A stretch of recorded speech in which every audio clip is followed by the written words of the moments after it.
Chapter 641. The Ethereum's Submission Part 2. The silence between Elina and Northern was tense. Northern had an annoying soft smile lingering on his face, one that seemed to infuriate Elina by the second. She clenched her hands so tightly her entire hand muscles became rigid, almost like breaking. Then she broke and sighed, letting all that frustration and anger go in a breath. It was almost like magic. Her entire demeanor changed in an instant, so obvious that even Northern was intrigued. She looked at him.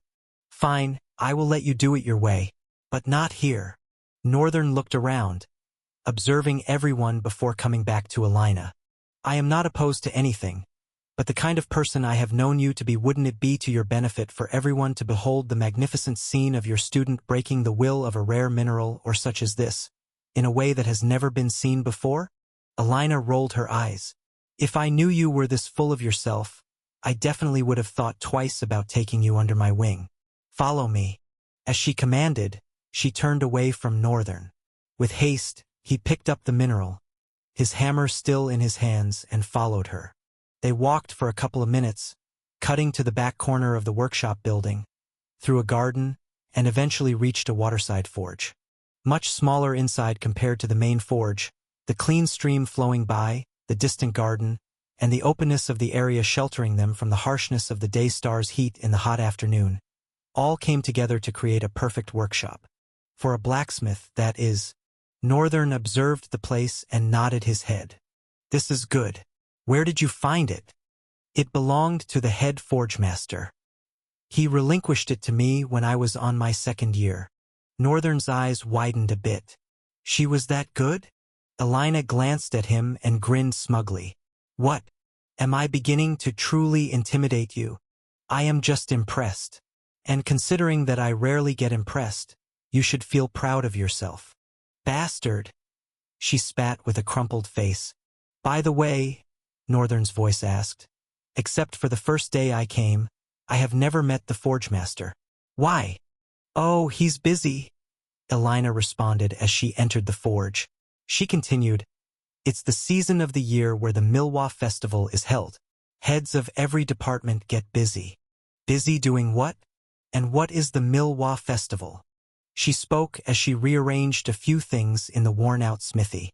The academy was created by 3 individuals, but one of them was well known for his outstanding effort, and he was known as Milwa. During the early days of the academy, the 3 of them got distant from each other, separated by their beliefs and differences. The combative school, the craftsmanship school, and the scholar school. A major discord was said to have happened then, and after it was settled, Milwa created a festival in the school for all 3 schools to compete against each other under fair conditions. The winner and their school is ranked as the strongest. So far, since the history of the festival, the combative school has always won. Even when the scholar and craftsmanship schools came together to become the non-combative school, it was still useless. "That must have hurt a lot." "It's none of my business. I am not concerned with festivals and competition. In my opinion, Milwa created a ground for the other 2 schools to repeatedly get humiliated every year." "That's sad." Elina finally finished what she was doing and looked at Northern. She frowned. "What is that sly grin on your face for?" Northern stroked his chin a little bit. "I'll tell you what. How about I take the festival for the non-combative school for the first time in the history of the academy's creation?" Elina lingered for a bit. She was enticed by the offer. She acted like it wasn't her concern, but she had had to endure the humiliation for the past 3 years. No matter how much they tried, the combative school just always won. It didn't matter what they were best at or how fair the competition was to both schools. The stronger ones always came out on top. If that were to change, she would be happy. But it was impossible. While she now guessed that Northern could be strong, she was also aware that it was impossible for him alone to carry the entire responsibility of the whole festival. It would wear him out before he got a chance to win. She scoffed. "If you have the time to think about that nonsense, why don't you tame 10 rare minerals and let me see?" Northern gave her a thumbs up. "Deal." Finally, the stage was set. He dropped the Ethereum on the metallic table and stared at it for a few seconds while Elina backed away. Then Northern began again. This time, he brought the hammer down on the charged stone without mercy. Just as a resounding clang reverberated through the serene environment, lightning whipped across the air, throwing a useless tantrum. Northern did not mind it. With the void force, it was impossible for the whips of lightning to hurt him. Although the smithy was at risk, he didn't seem to care. His hammer rang with pain in its clangor as he continued to smash the stone, each strike growing fiercer than the last. Sparks of light danced in the air like wild fireflies, illuminating the forge in dazzling flashes of blue and white. The Ethereum fought back, each blow releasing arcs of lightning that scorched the air and seared the edges of the metallic table. Yet, Northern remained steadfast, his expression calm, his movements precise. Alina crossed her arms, her skeptical gaze fixed on him. "You're going to ruin that table," she muttered, though a part of her couldn't deny the fascination building within her. The way he moved, the rhythm of his strikes, it wasn't just brute strength. There was an art to it, a method she hadn't expected. He had taken all he had been learning the past few weeks and ingrained it into every part of his body. Northern smirked without looking at her. "I'm taming the mineral, not the furniture. If it breaks, it wasn't worthy of this forge anyway." Alina rolled her eyes but didn't argue. Instead, she observed him more intently. There was something different about how he worked the hammer. His strikes weren't random. Each one carried a deliberate purpose, a distinct resonance that seemed to communicate with the mineral itself. Then she noticed it. Chapter 642. The Ethereum's Submission, Part 3. Wrapped around Northern's hammer was a strange, almost foggy-looking air. Each time the lightning lashed out and passed through that air, it vanished completely within it. Alina had several speculations in her head, but none of them made sense enough to explain why that cold air erased the lightning, controlling its damage before it got the chance to vehemently fly around. She saw that Northern indeed knew what he was doing with every shattering smash he slammed on the mineral. However, the black stone only glinted more stubbornly, with blue sparks dancing around it. "It doesn't look like it's going to give in." Alina folded her hands and watched with a rising tension in her heart. It was like a contest of power. So far, both sides were unrelenting. Through watching Northern's effort in subduing the mineral, she had gone from being very sure that it was impossible to being hopeful that he would break it. Deep in her heart, she had always questioned this part of her work. However, no one had the power to subdue such strong mineral ores. Birthed from the heart of viciousness in the rift, this mineral bore the greatest will of the rift to carry on. Their roots came from the core of the rift at the moment of birth. They had seen its growth and shared its change. They were the severest component of a rift. They were eternally bound to the spatial, monster-birthing anomaly. Subduing them was like subduing the rift itself. Each strike against the black stone, shining with blue glints, was like striking against the will of hundreds of monsters with a single hammer. It was not the hammer that did the work, but the power of the one wielding the hammer. The will of the person is what radiates through their strike. When ego clashes with ego, a contest is born, hence explaining the intense resistance of the mineral. The only reason there was a methodical approach to breaking the ores was because no one had been known to possess a will strong enough to match that of 100, perhaps 1,000 monsters, desperately willing to survive and carry on the essence of their habitat. However, Alina was thinking differently now. Her eyes widened as Northern rained down one powerful strike and a crack pierced into the stone. The lightning that whipped out this time was weaker. A small grin slowly crawled on Alina's face, her eyes shining with excitement. Insane! The Ethereum's resistance was beginning to falter, its defiance slowly giving way to something else. Submission. But something was different. Besides the somber look on Northern's face, there was now a peace ringing in the crude melody of his strikes. What are you doing?" Alina asked, her voice low, almost reverent. "Negotiating," Northern replied simply, his face blank. "Every material has a will like we are taught. It didn't feel right breaking it, so I decided that I was going to guide it. Show it the path it didn't know it could take." Alina's eyes narrowed. "And what path is that?" "The path to perfection." As if to prove his point, the Ethereum began to glow. Not in anger, but in harmony. The lightning that once lashed out now danced along its surface, forming intricate patterns that shimmered like alignments of stars. Northern strikes slowed, each one deliberate and steady, shaping the mineral with a precision that bordered on the divine. The air in the forge shifted. The oppressive tension lifted, replaced by a strange, almost calming stillness. Even the stream outside seemed to quiet, as if the world itself was watching. Alina took a cautious step forward, her skepticism giving way to curiosity. How are you doing this? This isn't normal smithing. Northern finally stopped, resting the hammer on the table. He turned to her, his expression serious. It's not about the hammer, the force, or even the will. It's about understanding what you're working with. When I first start hitting, I showed it the overwhelming pressure of my will. If I wanted to outrightly crush it, I could. Being an egoistic and sentimental essence, it fought back but in a much more primal manner. It was just putting up its guard against my might. Then I had to show it that was useless also. Then it began to submit. But my will did not just sit on it. I wanted to understand it. The understanding I feel is required to be able to bring the best in the mineral. In that understanding, I am able to show it a better form of service of carrying on its will. Northern finished with a somber smile. Then he glanced at the mineral. Although I am not sure if this is the hack I need.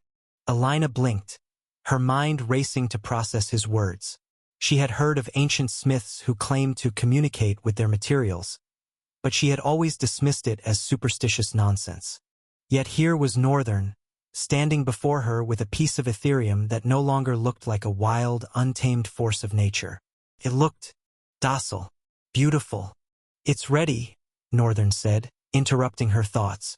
Ready for what? She asked, her voice barely above a whisper. Northern blinked. For what else? To be forged into a sledgehammer. Alina frowned a little. A sledgehammer? The person that placed the request did not ask for a sledgehammer. If the power of this mineral or truly wants to be seen, it has to be forged into a sledgehammer and wielded by someone whose will is as strong as his swinging power. How would you know that? Alina asked, disturbed. With a flourish, Northern lifted the glowing Ethereum from the table and held it up to the light. He smiled. Because I understand it.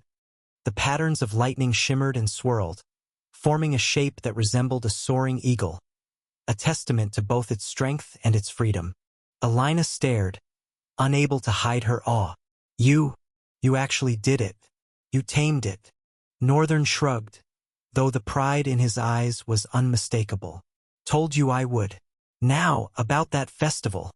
Alina groaned, pinching the bridge of her nose. You're impossible. And yet, here I am, Northern replied, his grin as insufferable. Alina couldn't help but laugh, despite herself. For the first time in years, she felt a glimmer of hope. A dangerous, reckless hope. That maybe, just maybe, the tides could finally turn. Chapter 643, Introspection. The Milwa Festival. Northern had found the perfect stage for him to rise. He also suspected that he would be meeting many people from the Dark Continent, Annette at the very least. Due to the distance between the non-combative and combative schools, it was very rare for students from both institutions to cross paths during school hours. Northern had discovered that the non-combative school had an exclusive dormitory, and he had gained access because he was recommended by a high official of the academy. The dormitory he resided in was home to prestigious students, those who gained admission to the academy through high-profile recommendations.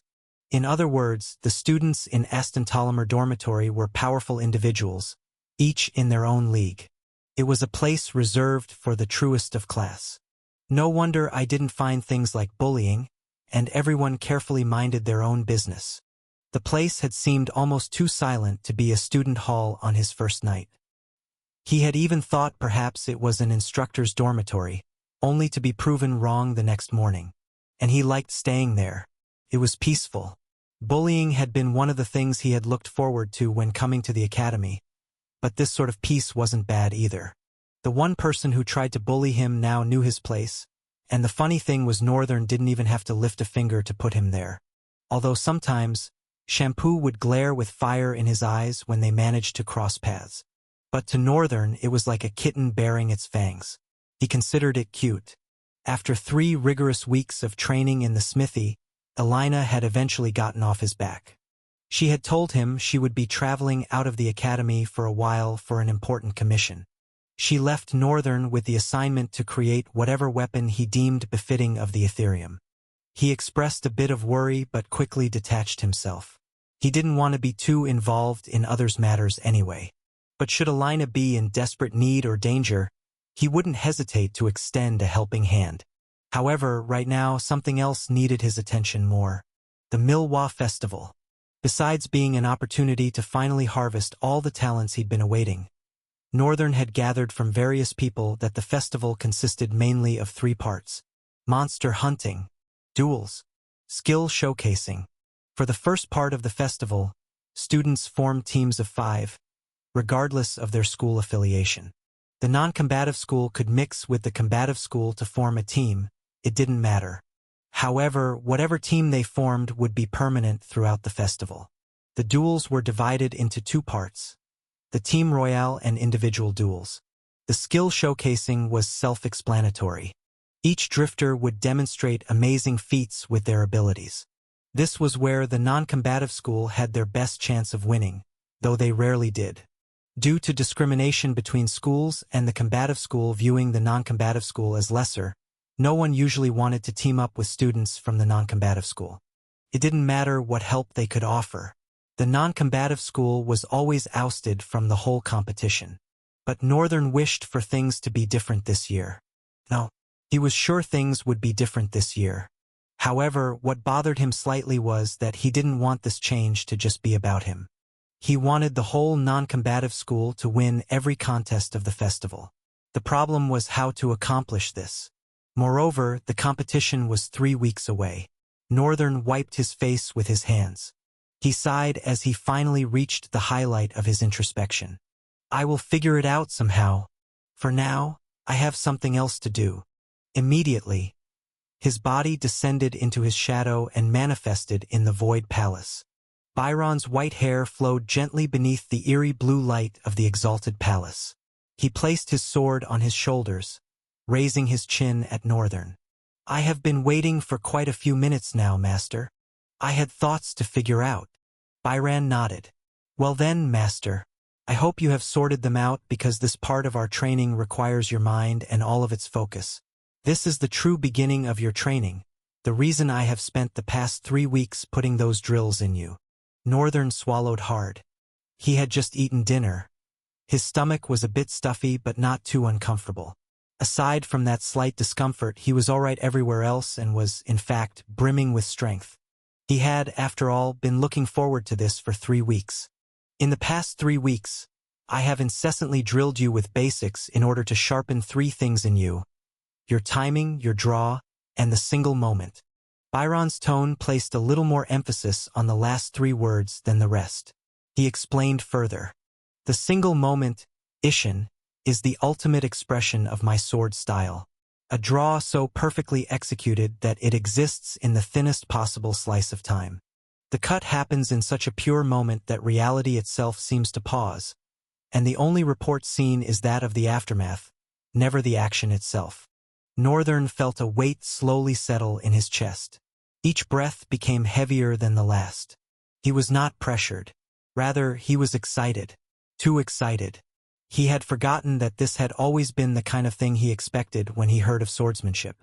Although swordsmanship in Trael was undoubtedly alluring, it was nothing like the fiction he had always heard so much about. Being able to reach a realm of transcendence with just your sword. He had forgotten those dreams. But now, Byron's words were reminding him, and it made his heart throb heavily with excitement. Byron's voice trailed back to his ears. I will be teaching you the first technique of my sword style, the Moonlit Whisper. Chapter 644.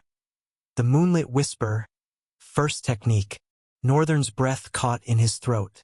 The name alone carried a weight of mystery that made the air in the Void Palace feel heavier. The Moonlit Whisper, Byron continued, his white hair seeming to absorb the eerie blue light around them, is not just a technique, it is the foundation of everything else you will learn. He moved his sword from his shoulder, holding it at his side with a grip so natural it seemed like an extension of his arm. Watch carefully. Northern's eyes widened slightly. During the course of this training, he had seen Byron demonstrate sword techniques, but something felt different this time. The air itself seemed to hold its breath. Byron didn't move. Or rather, he moved so subtly that Northern's eyes struggled to process what they were seeing. It was as if the sword was disturbing reality itself, creating ripples in the space around it. What am I looking at? The movement was smaller than a whisper, yet Northern felt something brush past his cheek. When he touched the spot, he found a single strand of his hair had been cut clean through.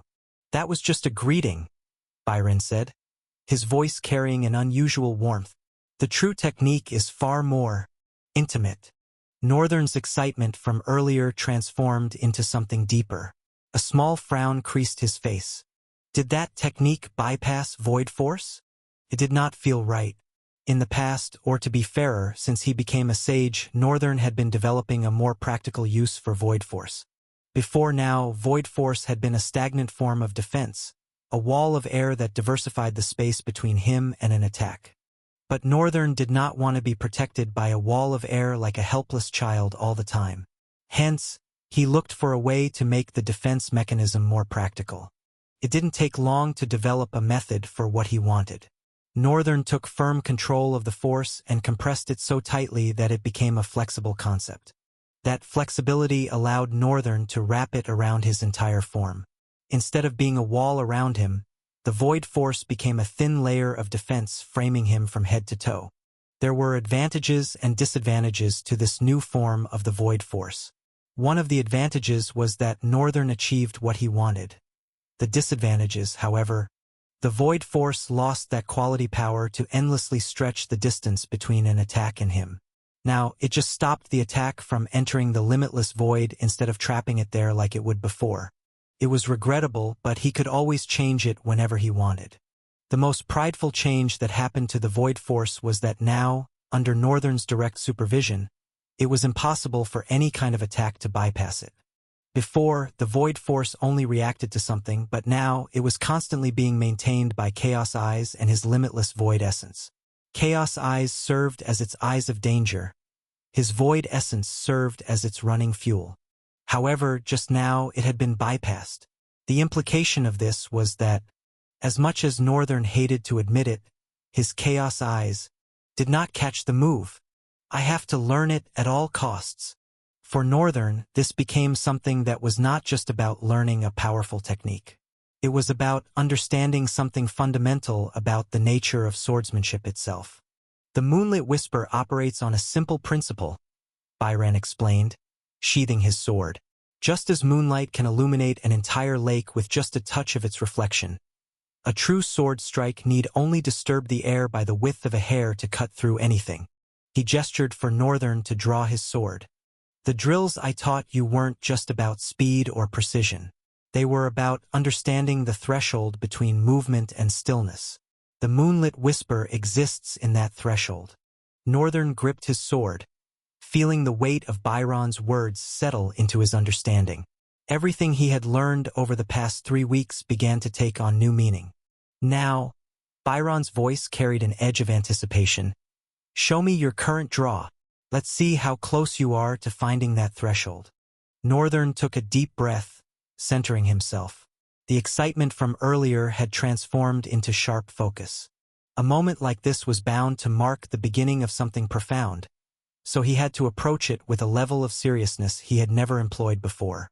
His hand rested on the hilt of stainless, and in that moment, everything he had learned about timing, about the single moment, about the perfect draw, converged into a single point of understanding. The Void Palace held its breath, waiting to witness Northern's first step toward mastering the legendary Moonlit Whisper technique. Northern's hand tightened ever so slightly on the hilt of his sword. All his senses converged into that single point of contact between his palm and the wrapped handle. 3 weeks of endless drills crystallized in his mind. The way his thumb should rest, The precise tension needed in each finger, the microscopic shift in his body weight. Everything aligned perfectly in his mind. Just like breathing. His draw was swift, precise, and by all normal standards, perfect. The odachi sang as it left its sheath, cutting through the air with deadly grace. But it wasn't enough. Again, Byran commanded. Though his eyes held a glint of interest, Northern didn't hesitate. Again and again he drew his sword, each time refining the movement further. His 10th attempt was noticeably smoother than his first. His 20th showed even more improvement. By the 30th draw, something began to change. It wasn't in the speed or the precision. Those had been nearly perfect from the start. It was something else, something more fundamental. On his 43rd draw, Northern felt it. A moment of something. Like his blade had touched something that wasn't quite air, wasn't quite space, but existed between the two. Byron's eyes widened slightly. Again, Northern drew once more, chasing that sensation. This time, the feeling was stronger. The air around his blade seemed to shiver, not from the speed of his draw, but from something else entirely. There's something here, something just beyond my grasp. His next draw caused the eerie blue light of the Void Palace to ripple, as if the sword had cut through the light itself. Byran took a half-step forward, his usual composed demeanor showing cracks of genuine surprise. "Master, you're—" Northern barely heard him. He was lost in the sensation now, each draw bringing him closer to understanding something his mind couldn't quite grasp but his body was beginning to comprehend. On his 57th draw, it happened. Chapter 645, The Realm of Transcendence. On his 57th draw, something changed in the air of the Void Palace. The usual eerie blue light seemed to hold its breath, as if reality itself was waiting. Northern's fingers tingled where they touched stainless hilt. That sensation he'd been chasing was closer now, hovering just at the edge of his understanding like a word on the tip of his tongue. Not yet. There's something more. His 58th draw came smoother than water. His 59th quieter than thought. Each attempt brought him closer to something fundamental. Byran stood motionless, his white hair perfectly still in the windless palace. His eyes betrayed a growing tension, like a man watching the horizon just before dawn breaks. On the 60th draw, Northern felt it, a whisper of understanding that made his heart skip a beat. His hands trembled ever so slightly as he resheathed Stainless. One more time. He closed his eyes, letting everything fall away. The sound of his breathing, the weight of his clothes, the very awareness of his own body. All of it dissolved until there was nothing left but his connection to Stainless. In that perfect stillness, something clicked into place in his mind. The threshold Byran spoke of wasn't a place between movement and stillness. It was the point where movement and stillness became the same thing. Northern's 61st draw transcended technique. The blade didn't just cut through the air, it divided existence itself. For a fraction of a second so small it could have lived between heartbeats, reality seemed to hold two contradictory states. Stainless was simultaneously sheathed and drawn, moving and still, present and absent. A single drop of water that had been floating in the Void Palace's strange atmosphere split. Not in half, but in such a way that the separation couldn't be seen, only the aftermath of two perfectly formed drops slowly drifting apart. More importantly, Northern felt his void force ripple. Not because it had been penetrated or bypassed, but because for that infinite fraction of a second, the technique had existed in the same space as the void force itself, between reality and possibility. The silence that followed was deafening. Byron's sharp intake of breath shattered it like glass. His composed face showed something Northern had never seen before. Pure, unbridled astonishment. "Master," he whispered, and for the first time, his voice trembled slightly. "That was—" He trailed off, seemingly at a loss for words. His eyes kept darting between Northern's face and Stainless, as if trying to reconcile what he had just witnessed. "In all my years," Byran finally managed, "I have never seen anyone grasp the true nature of the moonlit whisper so quickly. But more than that." He paused, choosing his words carefully. You didn't just perform the technique. You evolved it. Northern looked down at the Odachi blade, still feeling the lingering echo of that perfect moment. He knew he hadn't mastered the technique. Far from it. But he had touched something profound, something that existed in the space between intention and action, between reality and void. And somehow he knew this was just the beginning. Again, he said quietly, his voice carrying the weight of someone who had glimpsed something eternal.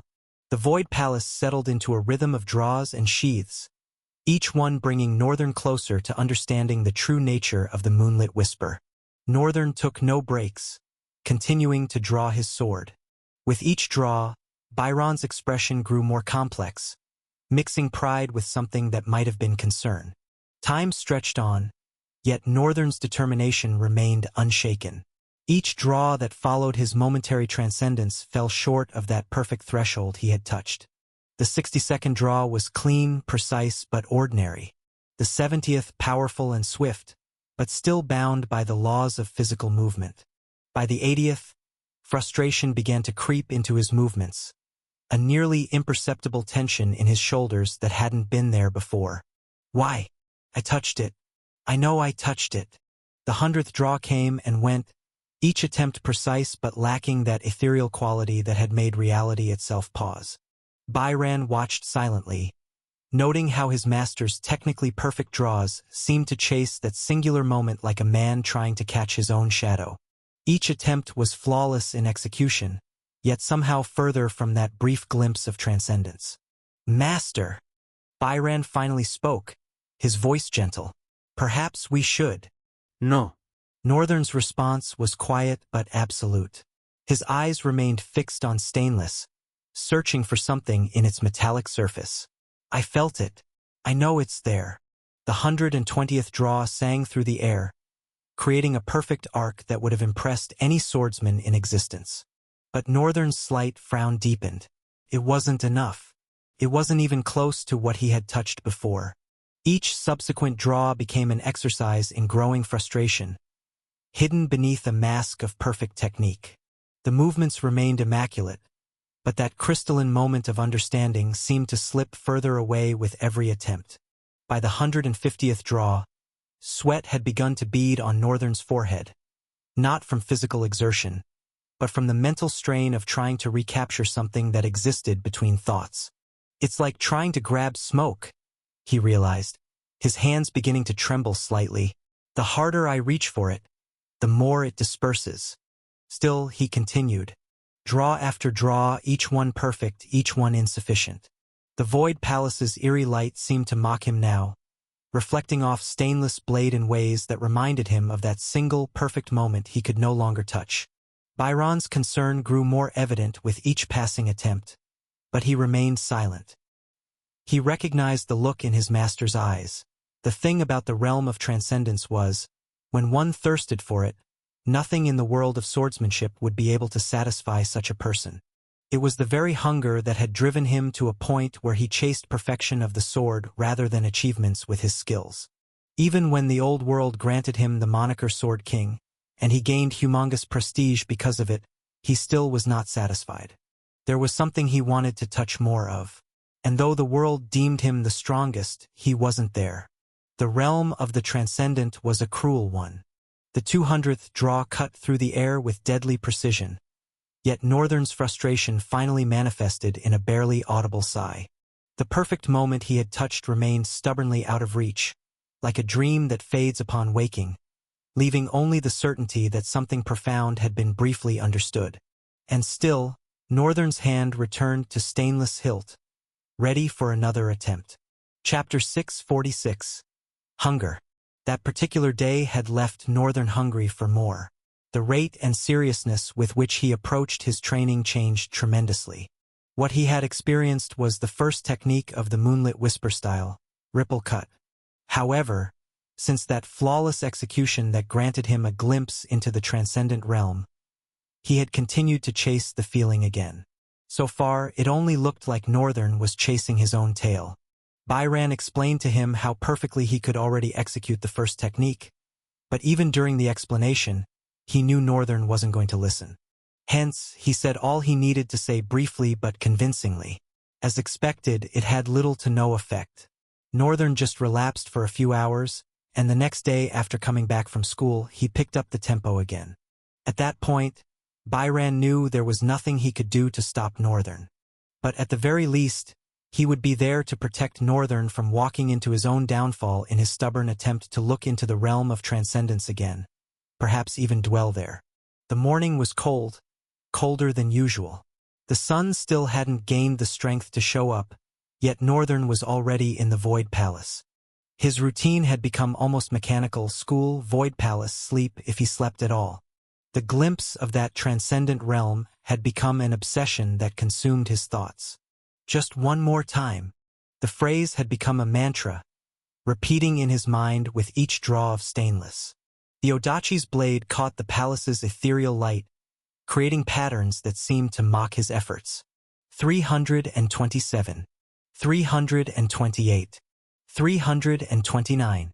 Northern had started counting his draws again, hoping that perhaps understanding the numerical progression would reveal some pattern, some key to unlocking that elusive state he had touched once before. Byron stood at his usual post, his white hair ghostly in the palace's light. His eyes held a complexity of emotions: pride at his master's dedication, deep concern for his growing obsession, and something else, something that might have been recognition. "Master," Byron's voice cut through the rhythm of draws, "perhaps we should discuss the second." No. Northern's response was immediate, his eyes never leaving stainless blade. "Not yet." The void servant fell silent, watching as Northern continued his relentless pursuit. Each draw was technically perfect, better than perfect even. They had evolved beyond mere technique into something that should have been impossible for someone who had only been training for weeks. Yet Northern saw only failure in each attempt. His draws had become faster, more precise, more powerful. Any other swordsman would have been ecstatic at such progress. But for Northern, each improvement only highlighted how far he remained from that singular moment of transcendence. "You know, Master," Byron spoke again, his voice careful, measured. "Sometimes the hardest part of mastering a technique is accepting that it masters you in return." Northern's hands paused on stainless hilt, the words finding purchase in his mind despite his resistance. "The moonlit whisper isn't just about the cut," Byron continued, seeing the slight crack in Northern's concentration. "It's about understanding that some moments can't be forced, only invited." For the first time in days, Northern turned to look at his servant fully. There was something in Byron's words that resonated with a truth he had been trying to ignore. But before he could properly process this insight, his hands were already moving again, drawing stainless in another attempt to touch that unreachable realm. The Void Palace's light seemed to dim slightly, as if sighing at its master's unwavering stubbornness. And somewhere in the shadows, Byron watched, wondering how long it would take for Northern to understand that some transcendent moments couldn't be captured. They could only be experienced when they chose to reveal themselves.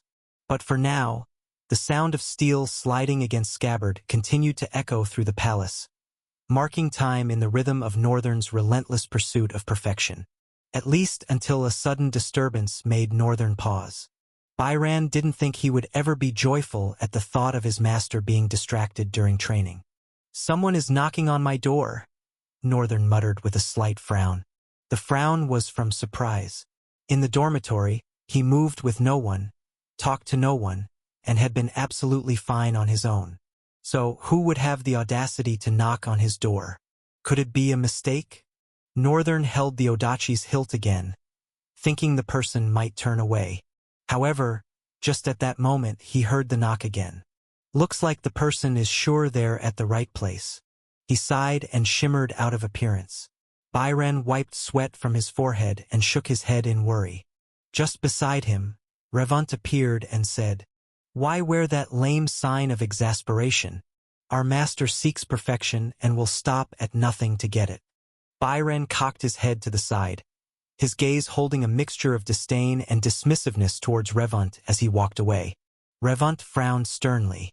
"I do not like the look on your face." He followed Byron, who just threw a dismissing wave at him and went on without looking back. Meanwhile, Northern walked towards the door and opened it. When he saw who was there, he was surprised and not surprised at the same time.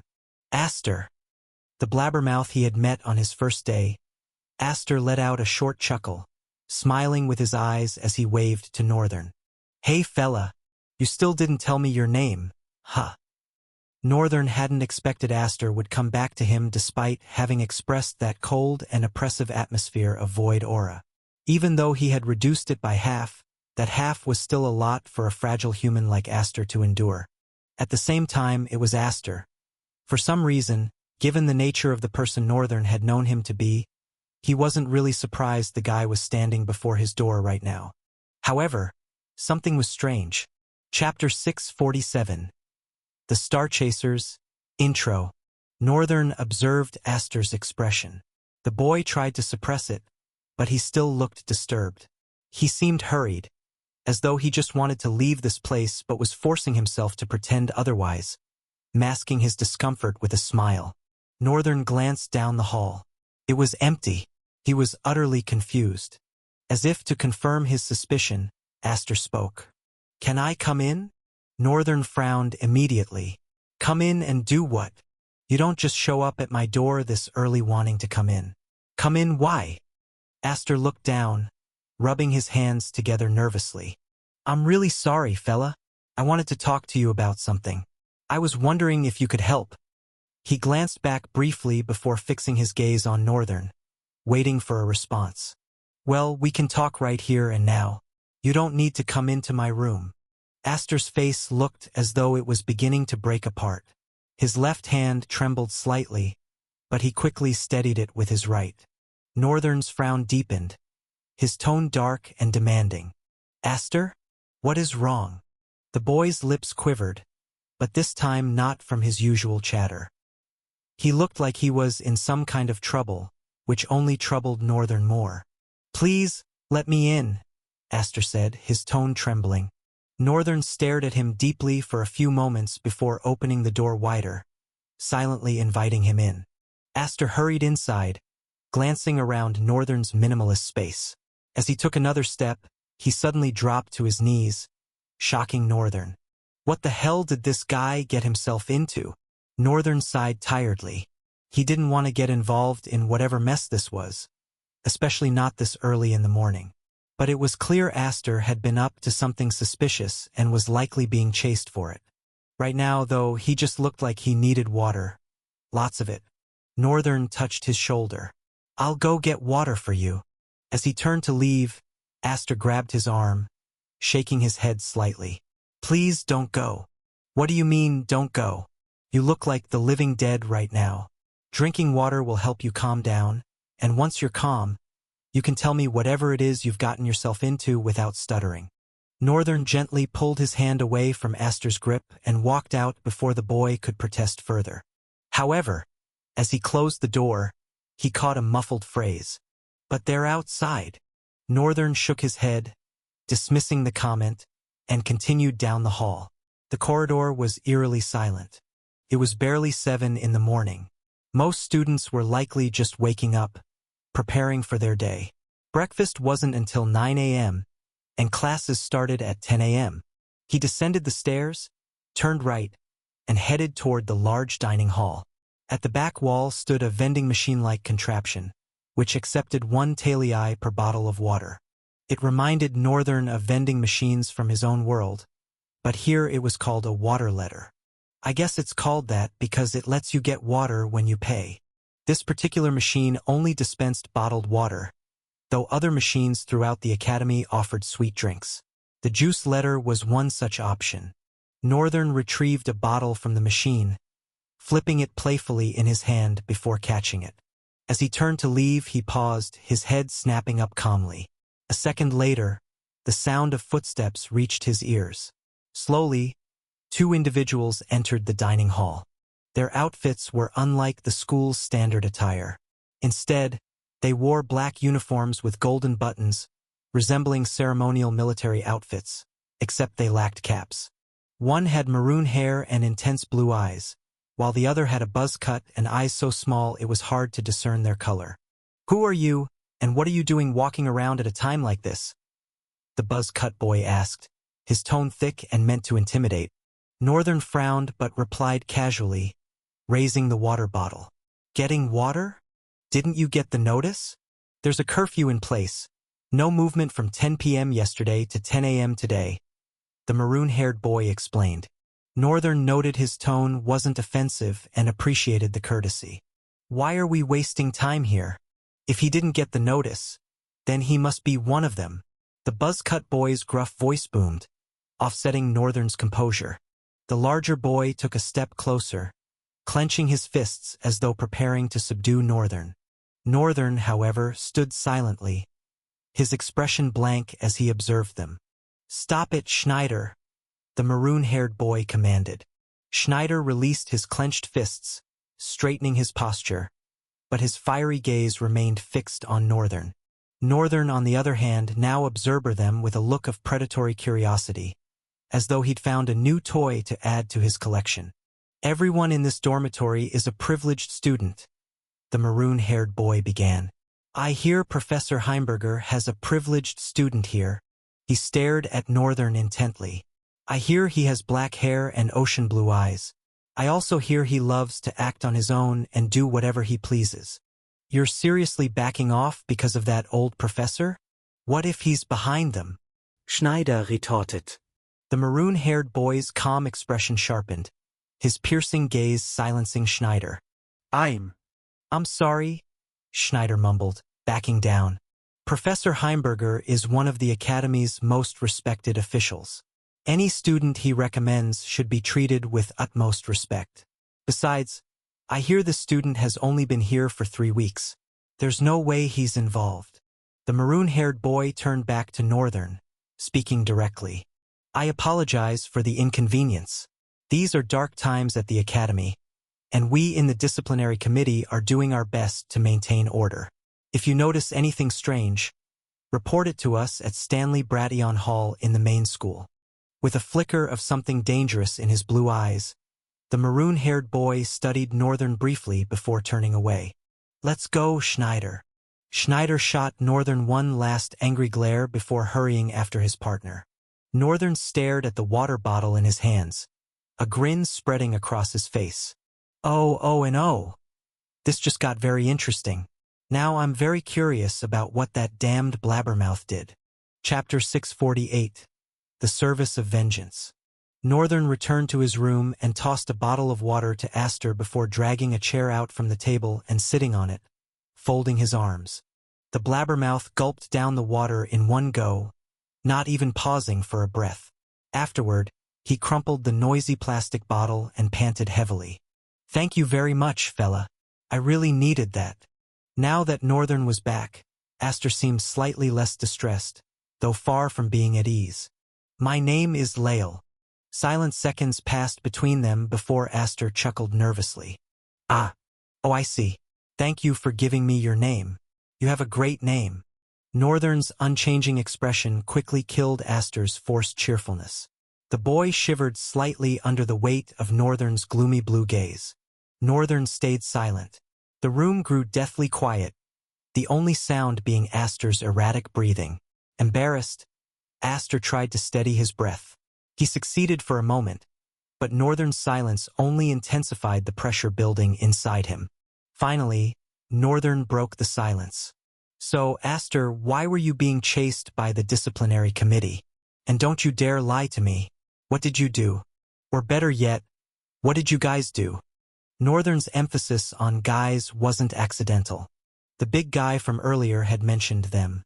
And from Aster's urgent approach, Northern deduced the boy had come to him out of sheer desperation. This likely meant Aster had narrowly escaped some tight situation and couldn't risk returning to his own room, knowing full well he was being hunted. Whatever they had done must have been insane, something significant enough to warrant a curfew imposed by the disciplinary committee. Northern couldn't help but feel a rising thrill. He was certain this was going to be an interesting story, although deep down he prayed it wouldn't disappoint him. Aster hesitated, clenching his fists as he steadied himself. Finally, His voice broke through, low and gruff with fatigue. "This is a top secret. Please, promise you won't tell anyone. I'm not the one with an SSS class talent for talking, remember?" Northern replied dryly. Aster's face twisted in confusion. "Someone has a talent for talking? Is that even possible?" "I didn't think so either until I met you," Northern said with a polite smile. Aster groaned. "Ah, man, that's tough." Suddenly, he fell silent, his mind replaying their conversation. His eyes slowly widened in realization. Pointing to himself in disbelief, he stammered, "Are you talking about me? Wait, really? How can you be so mean?" Northern's smile turned sharp. "Looks like you've regained some energy. Start giving me answers." Aster straightened his back and crossed his legs on the ground, his expression turning serious. "I don't know if you've heard of the Milwa Festival. Don't tell me this is about that." "Your face tells me you have," Aster continued. "As you know, the festival is coming up again. A time for each school to showcase their strength. The Milwa Festival used to commemorate the relationship between the two schools. It was more of a friendly gathering than a competition.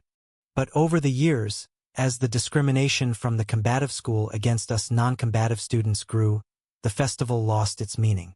To make matters worse, the student union has always been made up entirely of members from the combative school. It's been like this for over 100 years. They practically own this entire academy, leaving us with no ground to prove our significance to the world. Some people don't even know that Milgard Academy has non-combative courses." Northern nodded. "He's got a point. Even I was shocked to find out there's a blacksmithing course here." Northern could almost see the pain biting deep into Aster's heart as he spoke with unparalleled passion. If only he put this much passion into talking less, life in the academy would be better, for me, for example. It was this discrimination that led to the formation of an underground organization. Northern's interest peaked, a faint light sparking in his eyes. "An underground organization?" He continued listening intently. The organization's goal was to win the Milwa contest and uphold the values of the school. But our base just got revealed. Northern crossed his legs, a sweet smile tugging at his lips.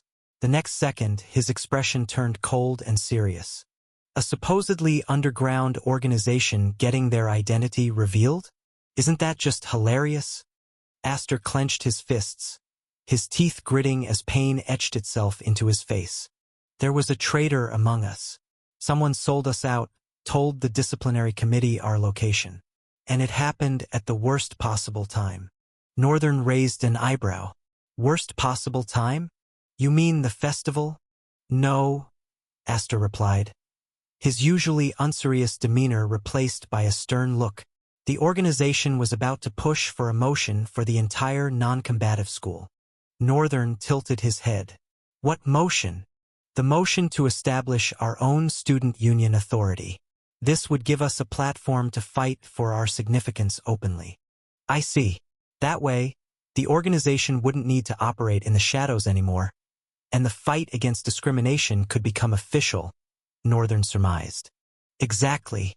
But before we could proceed, the disciplinary committee came after us. Their excuse? Eradicating a gang of school bullies spreading violence in the academy." Aster's chest heaved with anger as he spoke, his breaths labored. "Well, it looks like you guys got yourselves into a lot of trouble. Let me guess, your underground organization was purged overnight? Against the combative school and the disciplinary committee, you probably stood no chance." Aster bit his lip, his gaze fixed on the wooden floor in shame. Northern leaned back, his grin widening in amusement. "Well, this isn't entirely disappointing. And as luck would have it, I just happen to be in need of a few people." He stood, raising his chin with a mischievous glint in his eyes. "Hey, Aster." The boy looked up at him. "Do you want vengeance?" Aster's eyes widened in confusion. Vengeance?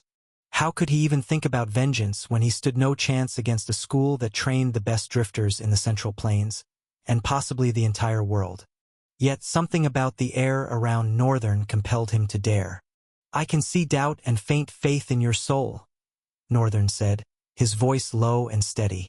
You'll have to trust me on this, Aster. Northern bent down, placing a firm hand on Aster's shoulder. He smiled. I can help you become powerful enough to achieve your vengeance. All you have to do is work for me. Stars lit up in Aster's eyes. You'll help me? He whispered. Yes, but remember, there's always a price to pay. I don't care about the price. Please help me grow stronger. I want to destroy the combative school and the disciplinary committee. Satisfied, Northern gazed down at Aster, a dangerous light glimmering in his ocean blue eyes. Now that's more like it. Chapter 649. Forging his plans. There were a number of things Northern had not began to explore about DIY, not because he couldn't but because he didn't want to. At first, his plan for that certain feature of the system was to use his to create an undefeatable arsenal of void summons. It was the reason that, alongside what he would be able to accomplish with Soul Forge, Northern was confident in the now seemingly 1,000 ways for him to get stronger. Hence, he decided to first mastering the forge, after which he was going to copy talents, upgrade them, and then come to inspect the new void summon entries. Then after all that was done, his plan was to begin to use the other souls around to forge power gears for his arsenal. Then with the creation ability of the void, he would create new permanent clones of himself with different personalities and sources of strength. And for one of the incredibly amazing things DIY could do, DIY allowed him to be able to appoint talents to people. People in this category meant other people and his clones. Northern had experimented on it with Black Mamba, but it was futile, which confirmed his suspicion that for some reason, the copycat system does not consent to the existence of void and chaos. However, there didn't seem to be anything it could have done about it. Northern had even felt like perhaps DIY had been a desperate attempt to cause him to rely more on the system. Whichever one was the case, he loved it, and his goal at the end of the day still remained to surpass all. Both the system and chaos and void, he would surpass them all. When he met Linus and spoke to him about working for him, there was no prize that could have caused the proud and arrogant knight to succumb until when Northern explained his rare ability, sugarcoating it as the ability to help his talent class grow. Talent class from the beginning of time was not just a classification of power rank of one's talent. It was a classification of the type of talent that permanently dictated its power rank. For example, talents that were suited for close combat and more warrior-based would always be found between Class B, A, and S. Shin's cloning ability, for example, also Windstride.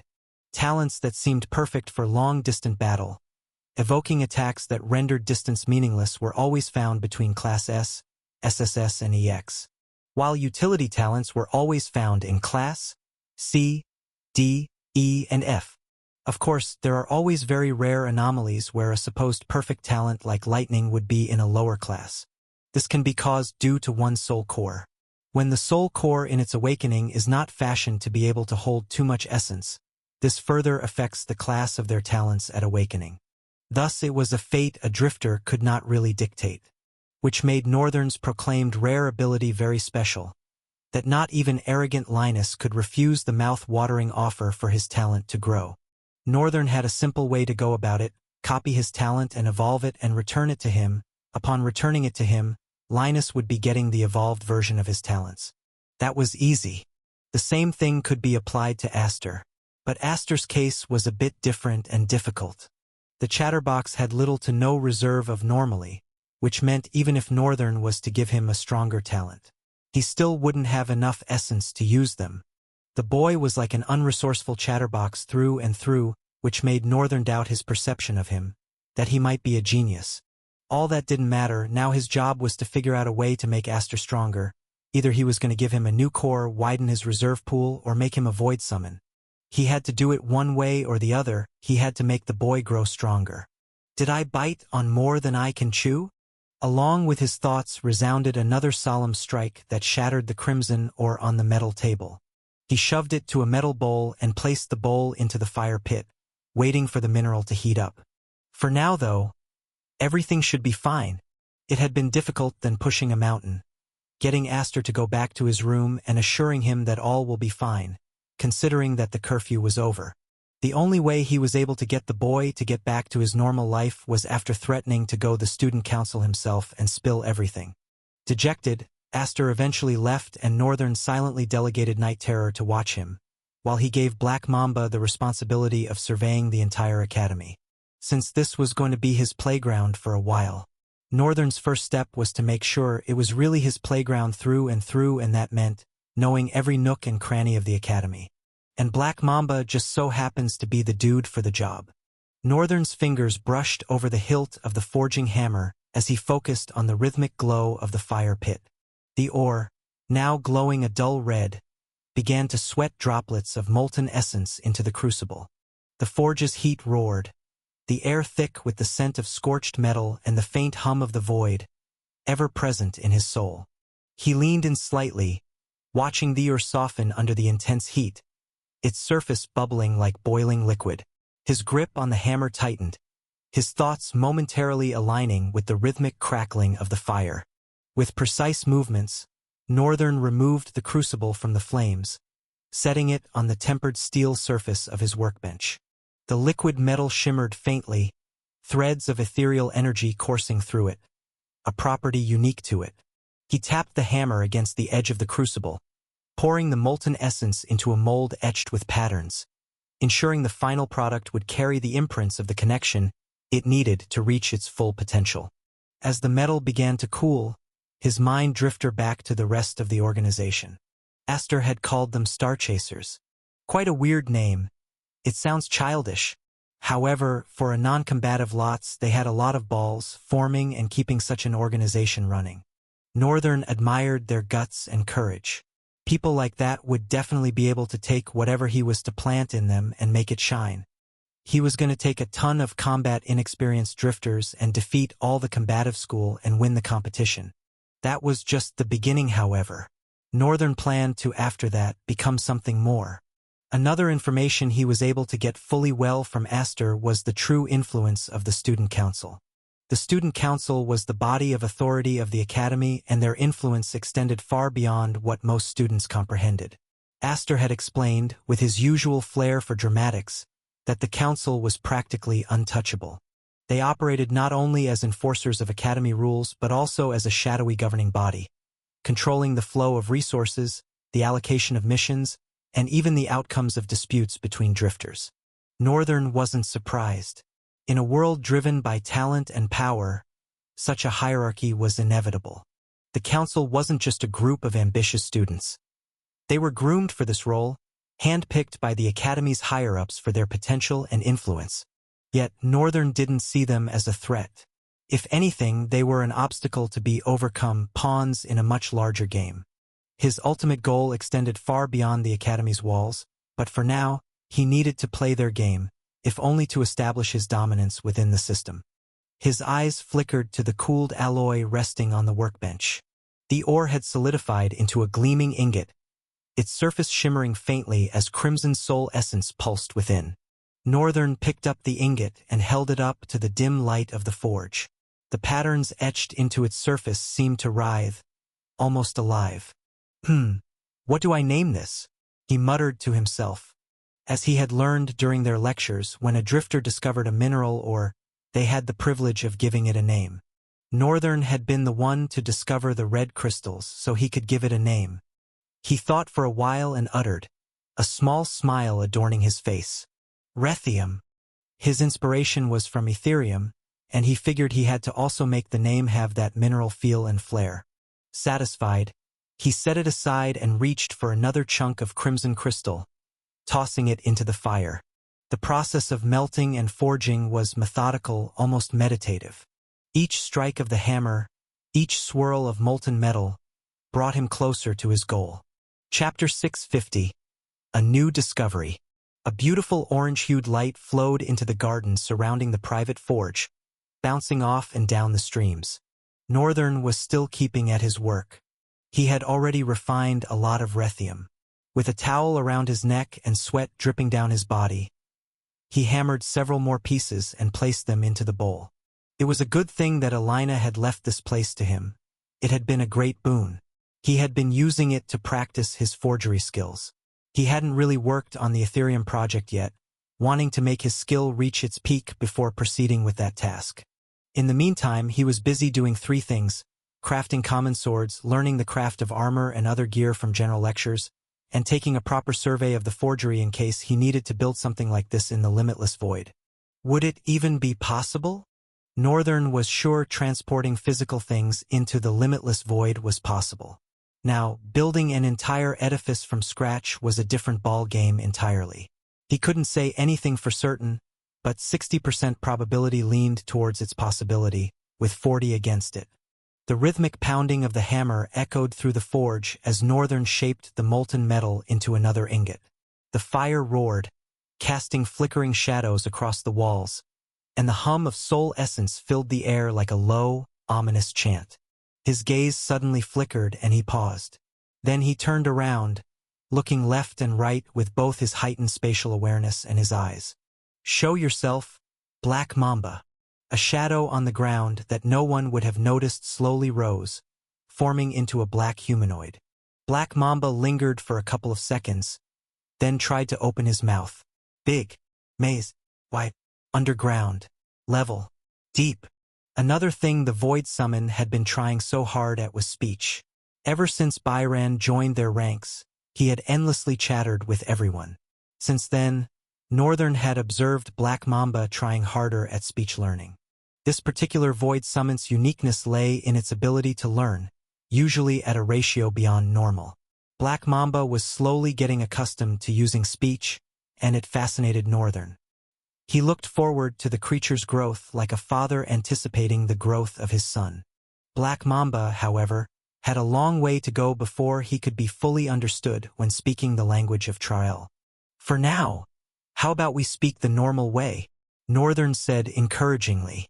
The Void Summon looked like the flames of his spirit had been put out for a second. Then his eyes gained their light again and he began to demonstrate this time with his hands and expressions. Northern paid rapt attention to every single thing the Void Summon demonstrated. As he did, a dark and foreboding frown slowly creased his brows. He had a very grim expression on his face, and nothing in Black Mamba's message seemed to be good. After the creature was done, he finally dropped his hands and bowed to his master. Northern waved him away. "You can return." Immediately, Black Mamba dissolved into the shadows and vanished completely. Northern, however, still had that grim look on his face. He found the nearest stool and sat on it, worry climbing his face with rapacious hunger. He rubbed his chin, slowly thinking. The conclusion of the news that Black Mamba had brought was one that put Northern in a very confused state. The presence of monsters in the academy. Although he had felt it too during his first days at the school, he had thought it was just the academy. Surely they would have a few captured monsters that the students could use for real practical combat. However, what Black Mamba had reported was different. Northern leaned his head down, the question hanging heavily in his mind. What is a dungeon full of monsters doing underneath the academy? Black Mamba had reported that the academy was very vast. Its buildings were large and shiny, glassy and beautiful. The Void Summon might not have used those exact words, but that was the impression Northern got from the scale of the creature's demonstration. Northern let out a slow breath, the rhythmic pounding of his heartbeat matching the echo of the hammer strikes still lingering in his ears. He rested his elbows on his knees, his fingers laced tightly together as his mind raced. A dungeon full of monsters beneath the academy? That wasn't just an anomaly, it was a dangerous secret. Dungeons weren't something that could just exist in this world. Northern had never even heard about their existence. There were catacombs, caves, and labyrinthine plains, but a dungeon had never been heard of, not to speak of one that held monsters according to levels. Northern could not help but smell something fishy going on here. He leaned back on the stool, his mind churning. The very idea of a dungeon, something so structured and deliberate, existing beneath the academy was unsettling. Because to fill it with monsters, the only way was to capture those monsters from rifts and put them into the dungeon.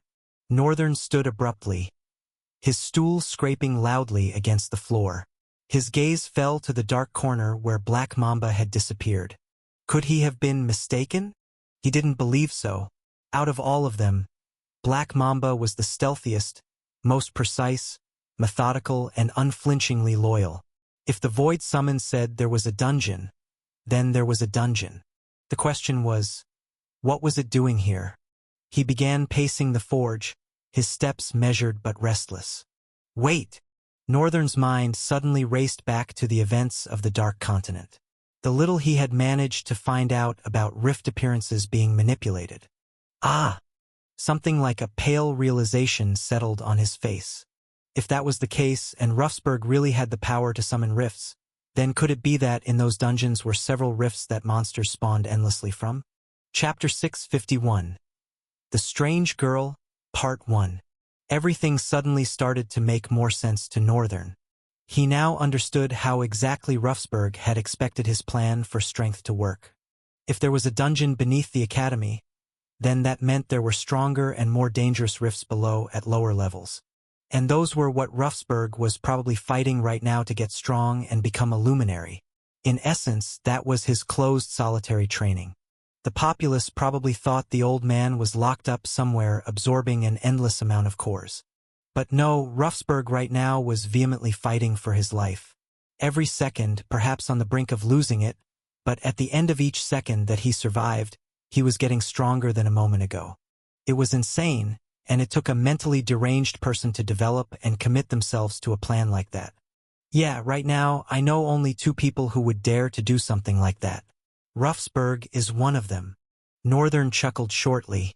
No understating that if Ruffsburg should come back, he might be the strongest drifter in the Central Plains.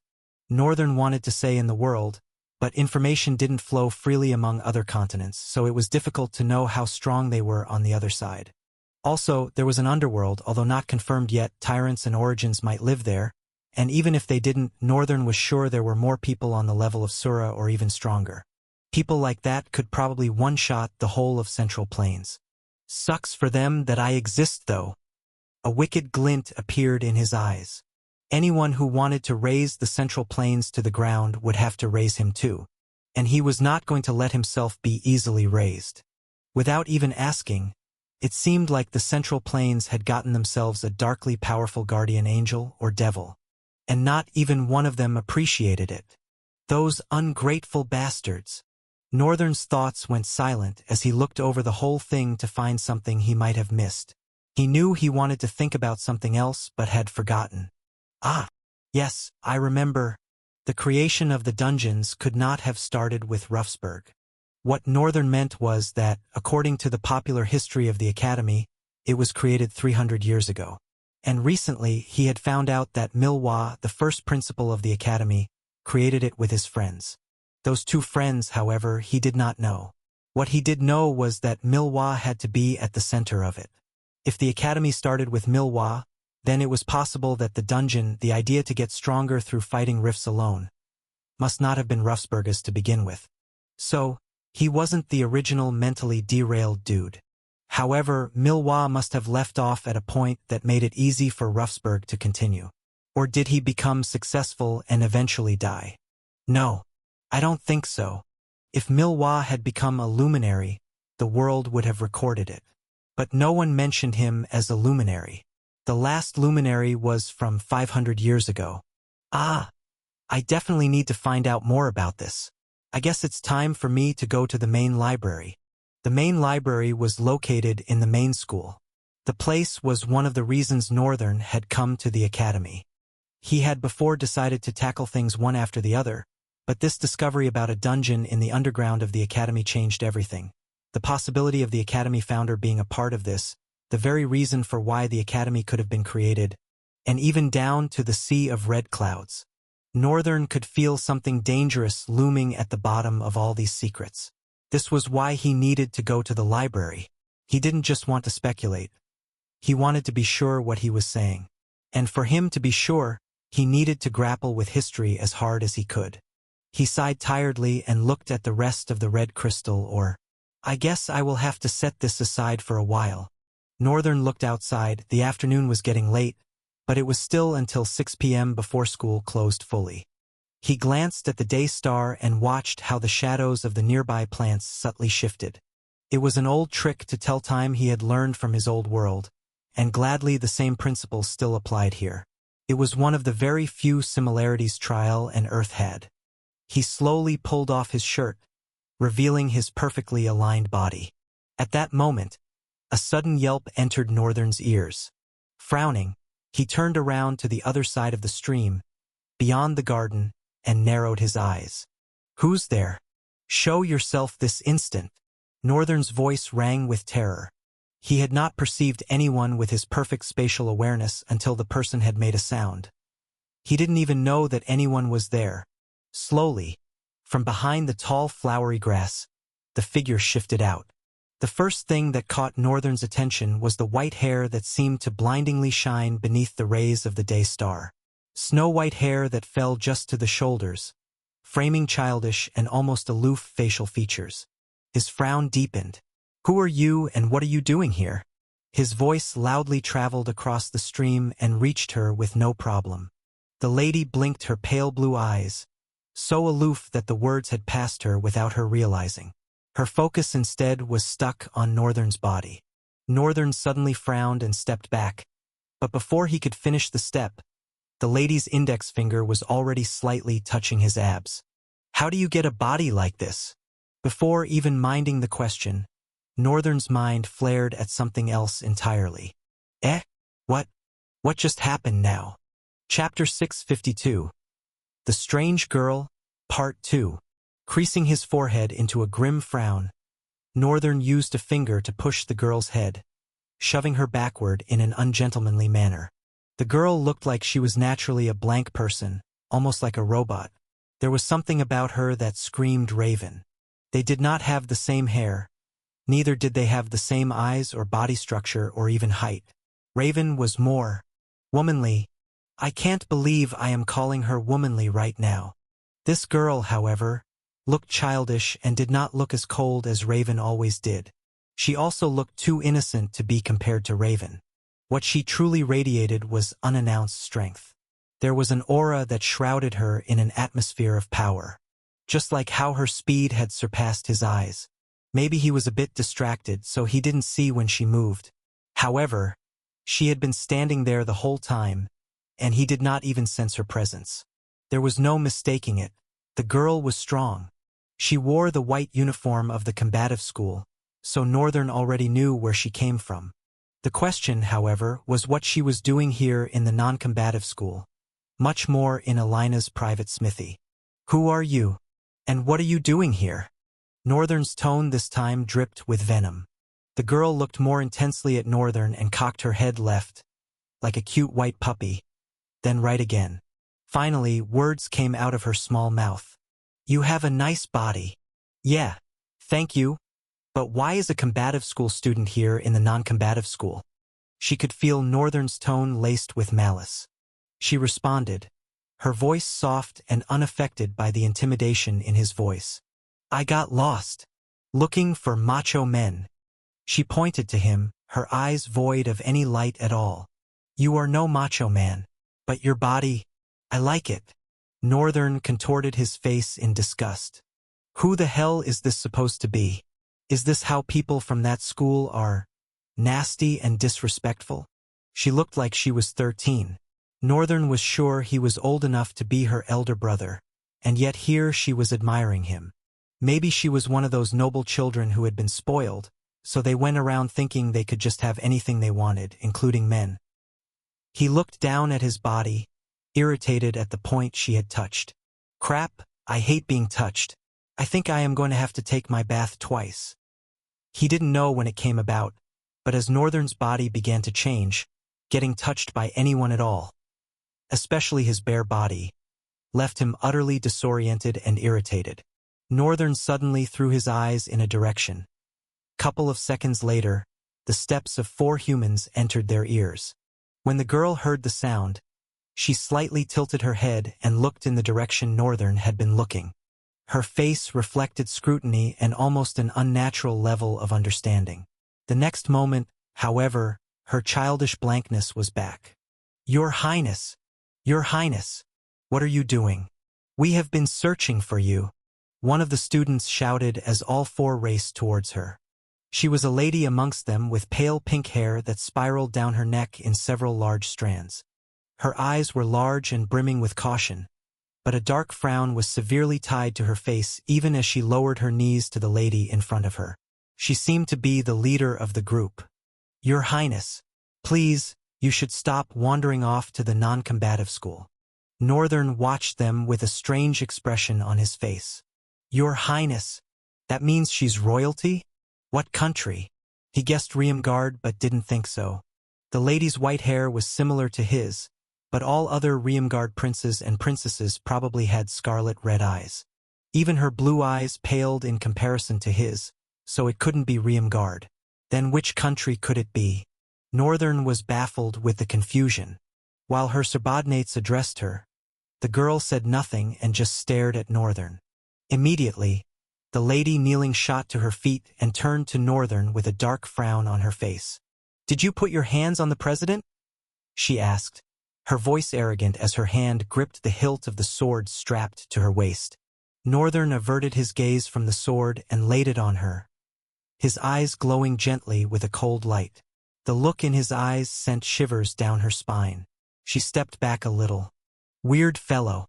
You all from this school are very weak and weird." Then she turned swiftly. "Please, President, let's go." With that, she held the hand of the young girl quickly and hauled her away, the other 3 male students following behind them. The girl's blank face wouldn't leave Northern even as she was dragged away, possibly by her subordinates, until they passed the garden and went beyond. What a strange girl that was, he muttered to himself as he turned around to get his normal uniform so he could go change. Pausing for a moment, his eyes went out of focus. President. She wouldn't be the student council president, would she? Northern shook his head almost immediately with a faint smile. "I don't think the student council president would be a child like that."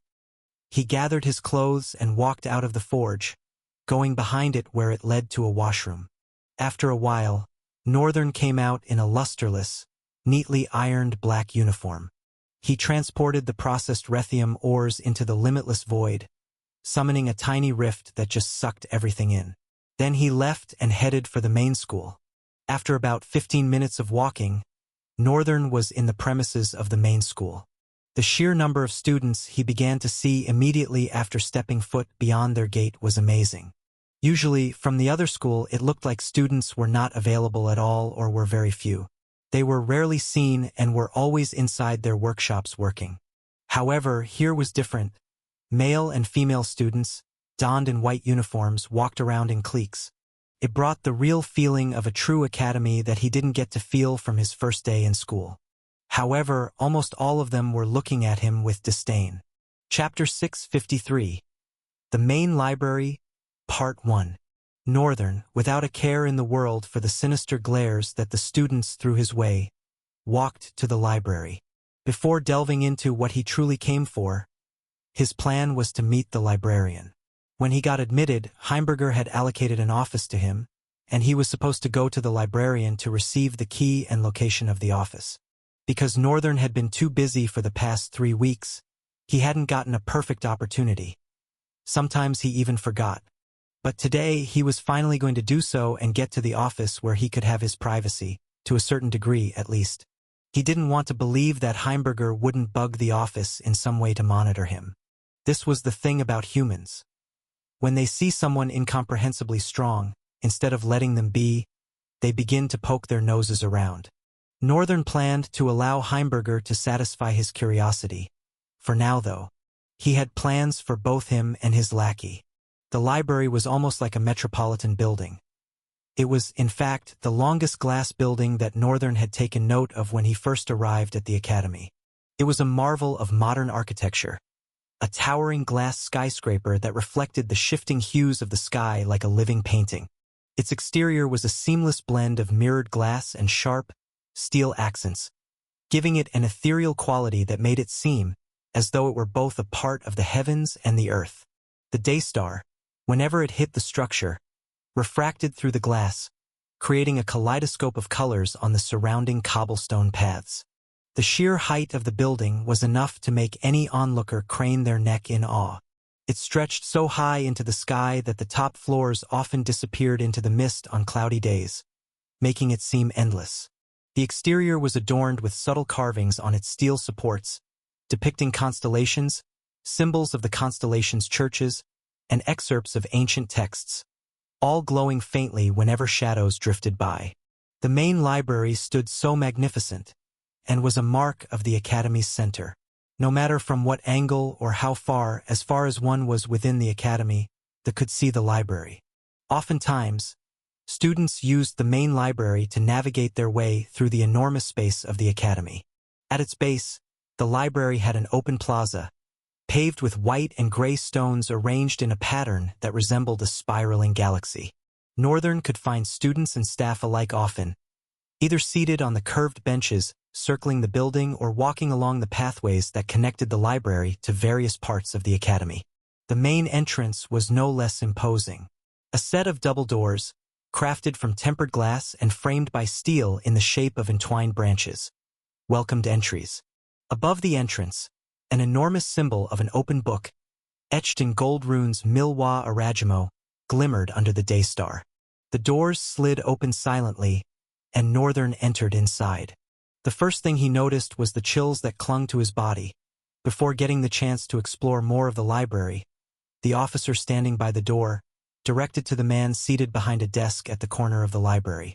Northern bowed respectfully as he reached in front of the man, who looked quite ordinary with a rectangular glasses. He asked, "Are you the librarian?" The man looked at him, his face solemn. "I am the librarian for the first floor. Each floor in the library has its own librarian." The man paused and observed him. "I can't remember the last time I saw someone from the non-combative school around here. Is this your first time?" Northern nodded. "Yes, it is. Is there a problem?" His expression oozed a slight pressure. No son. "There is no problem. Everyone combative, non-combative alike is welcomed at the library." The man packed up a few open books and shifted his chair. Standing up, he smiled and said to Northern, "Shall I give you a short tour of the library since it's your first time here?" Northern studied the librarian for a moment, his demeanor calm but alert. "A short tour sounds fine," he replied, though inwardly, he wasn't particularly interested in pleasantries. His focus was on finding the librarian responsible for the office Heimberger had mentioned and going to read some history books. However, this brief detour would allow him to familiarize himself with the library's structure, so it wasn't a waste of time.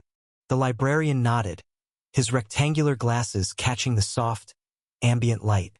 "Follow me," he said, his voice low but deliberate, as if he held a deep reverence for the space around them. As they moved further into the library, Northern took in his surroundings. The first floor was vast, its ceilings impossibly high, supported by sleek, arching beams of steel and crystal. The walls, though primarily made of glass, were layered with floating holographic screens displaying texts, illustrations, and maps. It was as if the library itself breathed knowledge, exuding an aura of wisdom and mystery. Rows upon rows of towering shelves stretched into the distance, each filled with tomes of varying sizes, their spines adorned with intricate patterns and golden lettering in languages Northern couldn't immediately decipher. Between the shelves, students sat at polished, crescent-shaped tables, their heads bent over holographic projections or old-fashioned books, the faint hum of whispers and the soft rustle of pages filling the air. The librarian gestured toward the ceiling. "Each floor of the library is designed for a specific purpose," he began. "The first floor is for general studies, history, philosophy, literature. It is open to all students, whether they belong to the combative or non-combative schools." "Oh, so this is where I need to be." Northern opened his mouth. "So, all the books of history is available in this place?" "Usually yes, but if you don't find certain books here, that will be because of their importance. Some books because of how precious they are even though they belong to this floor would be found on higher floors accessible by permission alone. In other words, what can be found here is what can be found anyway." Northern summarized the whole point in his head. "Is there anything in particular you are looking for?" Northern observed the man for a second and then shook his head. "Nothing in particular. I was just curious." Chapter 654. The Main Library, Part 2. Through the translucent flooring of the levels above, he could see flashes of activity. Floating platforms gliding between shelves, students suspended in midair as they consulted high-reaching archives, and flickering golden orbs that seemed to act as guides. The second floor, the librarian continued, leading him past a central circular atrium, covers 10 floors that are called subfloors, extending up until the 12th floor. It is dedicated to advanced research, alchemy, Soltech theory, and the study of rifts.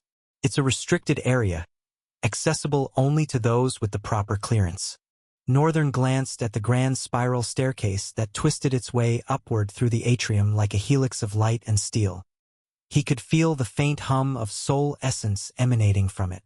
The steps themselves glowed faintly, as if reacting to those who ascended them. Along the handrails were engravings of symbols that pulsed gently, as though alive, like those he had observed in the wooden city, only these were carved on metals. "And the third floor?" Northern asked, his voice steady but curious. The librarian paused, a flicker of something, hesitation, perhaps, crossing his expression. He drew a breath and spoke. "The third floor is the Archive of the Stars. It houses the most ancient and powerful texts in existence, including records of the constellations and their associated churches." His voice dropped slightly, becoming almost reverent. "Few are granted access, as the knowledge there is said to hold the power to alter the course of the world, very positively or negatively." Northern's eyes narrowed slightly, the mention of the constellations piquing his interest. A small smile crossed his face before he asked, "The first floor is just one floor, the second floor is 10 floors, and the third floor is one floor too?" "The third floor to all the topmost floors are all 10 subfloors each." Northern raised a brow. "I find it baffling that a floor dedicated to history only has one floor, while the others have 10 each. I had thought that the Academy was going to be a repository specially for history, but this is disappointing," Northern thought, his eyes reflecting slight disappointment. The librarian chuckled, his eyes concealing something. Usually, no student would notice, but Northern wasn't just a chronic observer. He could also peer into one's soul for the truth of their emotion. Although it was not as vivid as an actual ability personalized for it, deceit didn't exactly work with him. "He's definitely hiding something." If Northern was right, this would mean there was more to history than the public was being shown, and the Academy was probably hiding it. This speculation had a terrifying potential to make things much more interesting for Northern. The librarian's voice continued. "Nonetheless, the 4th and 5th floors are dedicated to the Academy's faculty. They contain research chambers, private collections, and rare manuscripts. Beyond that," the librarian gave a wry smile, "even I don't know what lies on the uppermost floors. It's said they're reserved for the head librarian and a select few." On the floor, a glowing pathway occasionally appeared beneath their feet, guiding visitors to specific sections of the library. Northern briefly wondered if the pathway reacted to intent or if it was tied to some form of authorization. They reached a corner of the first floor where a series of alcoves were embedded into the walls. Each alcove contained a translucent pedestal holding a single book or artifact. The librarian stopped before one of them, gesturing to an ancient tome encased in shimmering energy. "These," he explained, "are artifacts from the Age of Constellations. Each one carries immense historical significance of the constellations. Students are allowed to study them under supervision, but only after proving their worth." Northern frowned at the alcove the man stood in front of and shifted his gaze to the librarian. "I'm sorry." The Age of Constellations. He had read several history books and heard of several ages, but he had never heard of the Age of Constellations. "Oh, it's not strange that you do not know about the Age of Constellations," the man said, releasing a charming smile. "Several people don't. So, I get that look of surprise almost every time." He took a moment to breathe before continuing. "The Age of Constellations, in simple words, I describe it as the age before drifters." Northern's eyes widened. "What? There's a thing like that?" His mind trembled in cold shock. Northern leaned slightly closer to the pedestal, his eyes scanning the flowing script on the book's cover. It seemed to ripple and shift, the words refusing to settle into a language he could fully comprehend. It was nothing like he had ever seen, not even like the runic words he was studying in Sura's Rift. The librarian cleared his throat, drawing Northern's attention back. You can learn more about it, but you have to be permitted to touch those. He smiled and continued walking. Now, he said, adjusting his glasses. You mentioned you were here to see the head librarian? Yes, Northern replied, his tone clipped. I was told to collect the key and location. Sent? Sent by whom exactly? The librarian asked with a sharp gaze lusting to rip Northern's soul out. Professor Heimberger. Professor Heimberger? The librarian repeated, his mouth almost dropping to the ground. A second later, he readjusted his composure, shifting his glasses slightly as he nodded. You'll find the head librarian on the second floor. She oversees all administrative matters related to the library, including office allocations. Northern inclined his head in acknowledgement. Thank you for the tour, he said, his tone carrying little warmth. The librarian chuckled softly. You'll find this library has far more to offer than mere books, young man. Take the time to explore. You may discover things you never expected. Northern didn't respond, already heading toward the glowing staircase that spiraled upward to the second floor. His mind, however, was already racing. This library, with its vast knowledge and hidden secrets, so far surpassed his expectations in leaps and bounds. What interested him the most were the pages of history that must have been taken away from the public eye. Northern was sure they existed. Every library always has those, right? All I have to do is search for it. He finally stopped in front of an opaque glass door, brandishing a clean ashen tag that read, Head Librarian. He knocked on the door twice and peacefully waited for the person to respond. After a couple of beats, the door opened soundlessly, revealing a young lady that made Northern's eyes slowly widen. It's about time I met you. Chapter 655, Old Friends. The young lady stood in front of the door, fatigue dragging down her lids. She managed to raise her eyes and met those of the tall student standing before her.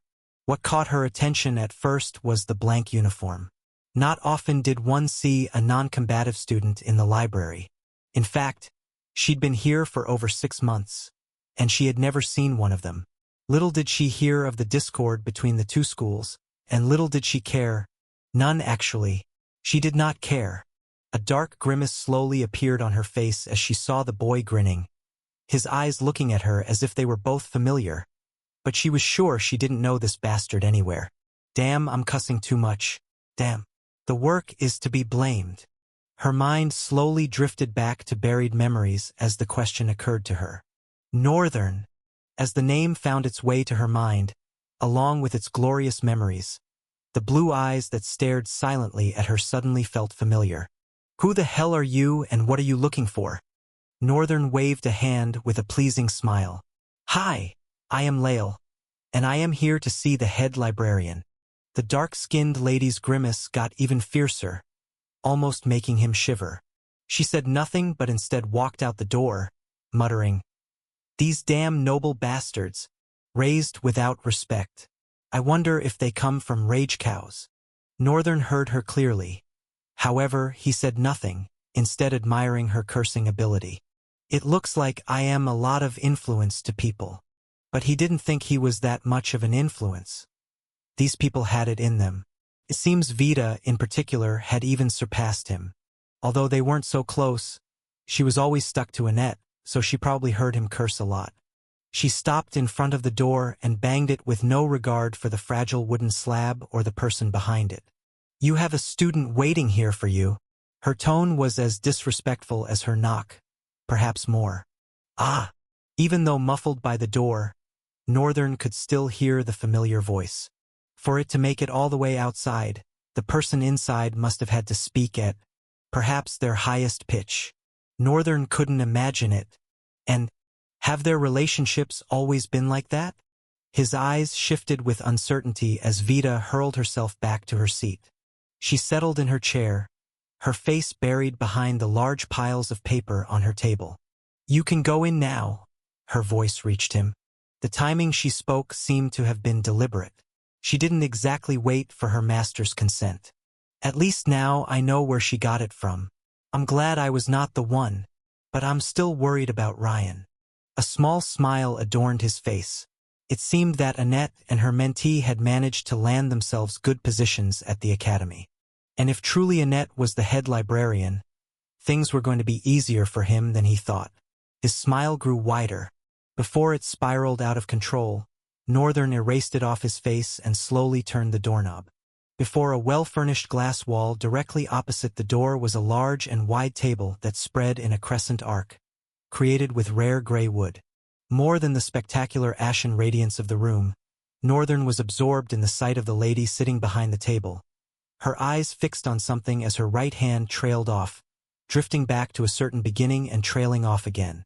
The lady's crimson hair radiated even more brightly as it was backdropped by the refracting luminance of the setting day star. She looked like the glorious and exalted visage of a celestial harbinger of light, casting her wings of illumination to shed truth onto all. She was beautiful. Northern had never had a thought like this. Annette had never been beautiful before his eyes. He had always known her only as a drunkard and a bully. His impression of her in that moment disgusted him, and immediately Northern spat at it in disgust.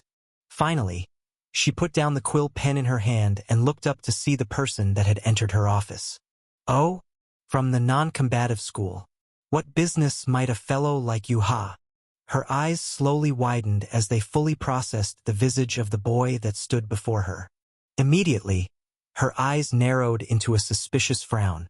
She stood up and walked around her table, approaching Northern with her eyes piercing into his. She raised her head slightly. Who are you? Northern cleared his throat. I am called Lael, ma'am. His voice sounded with a thick and vibrative tone.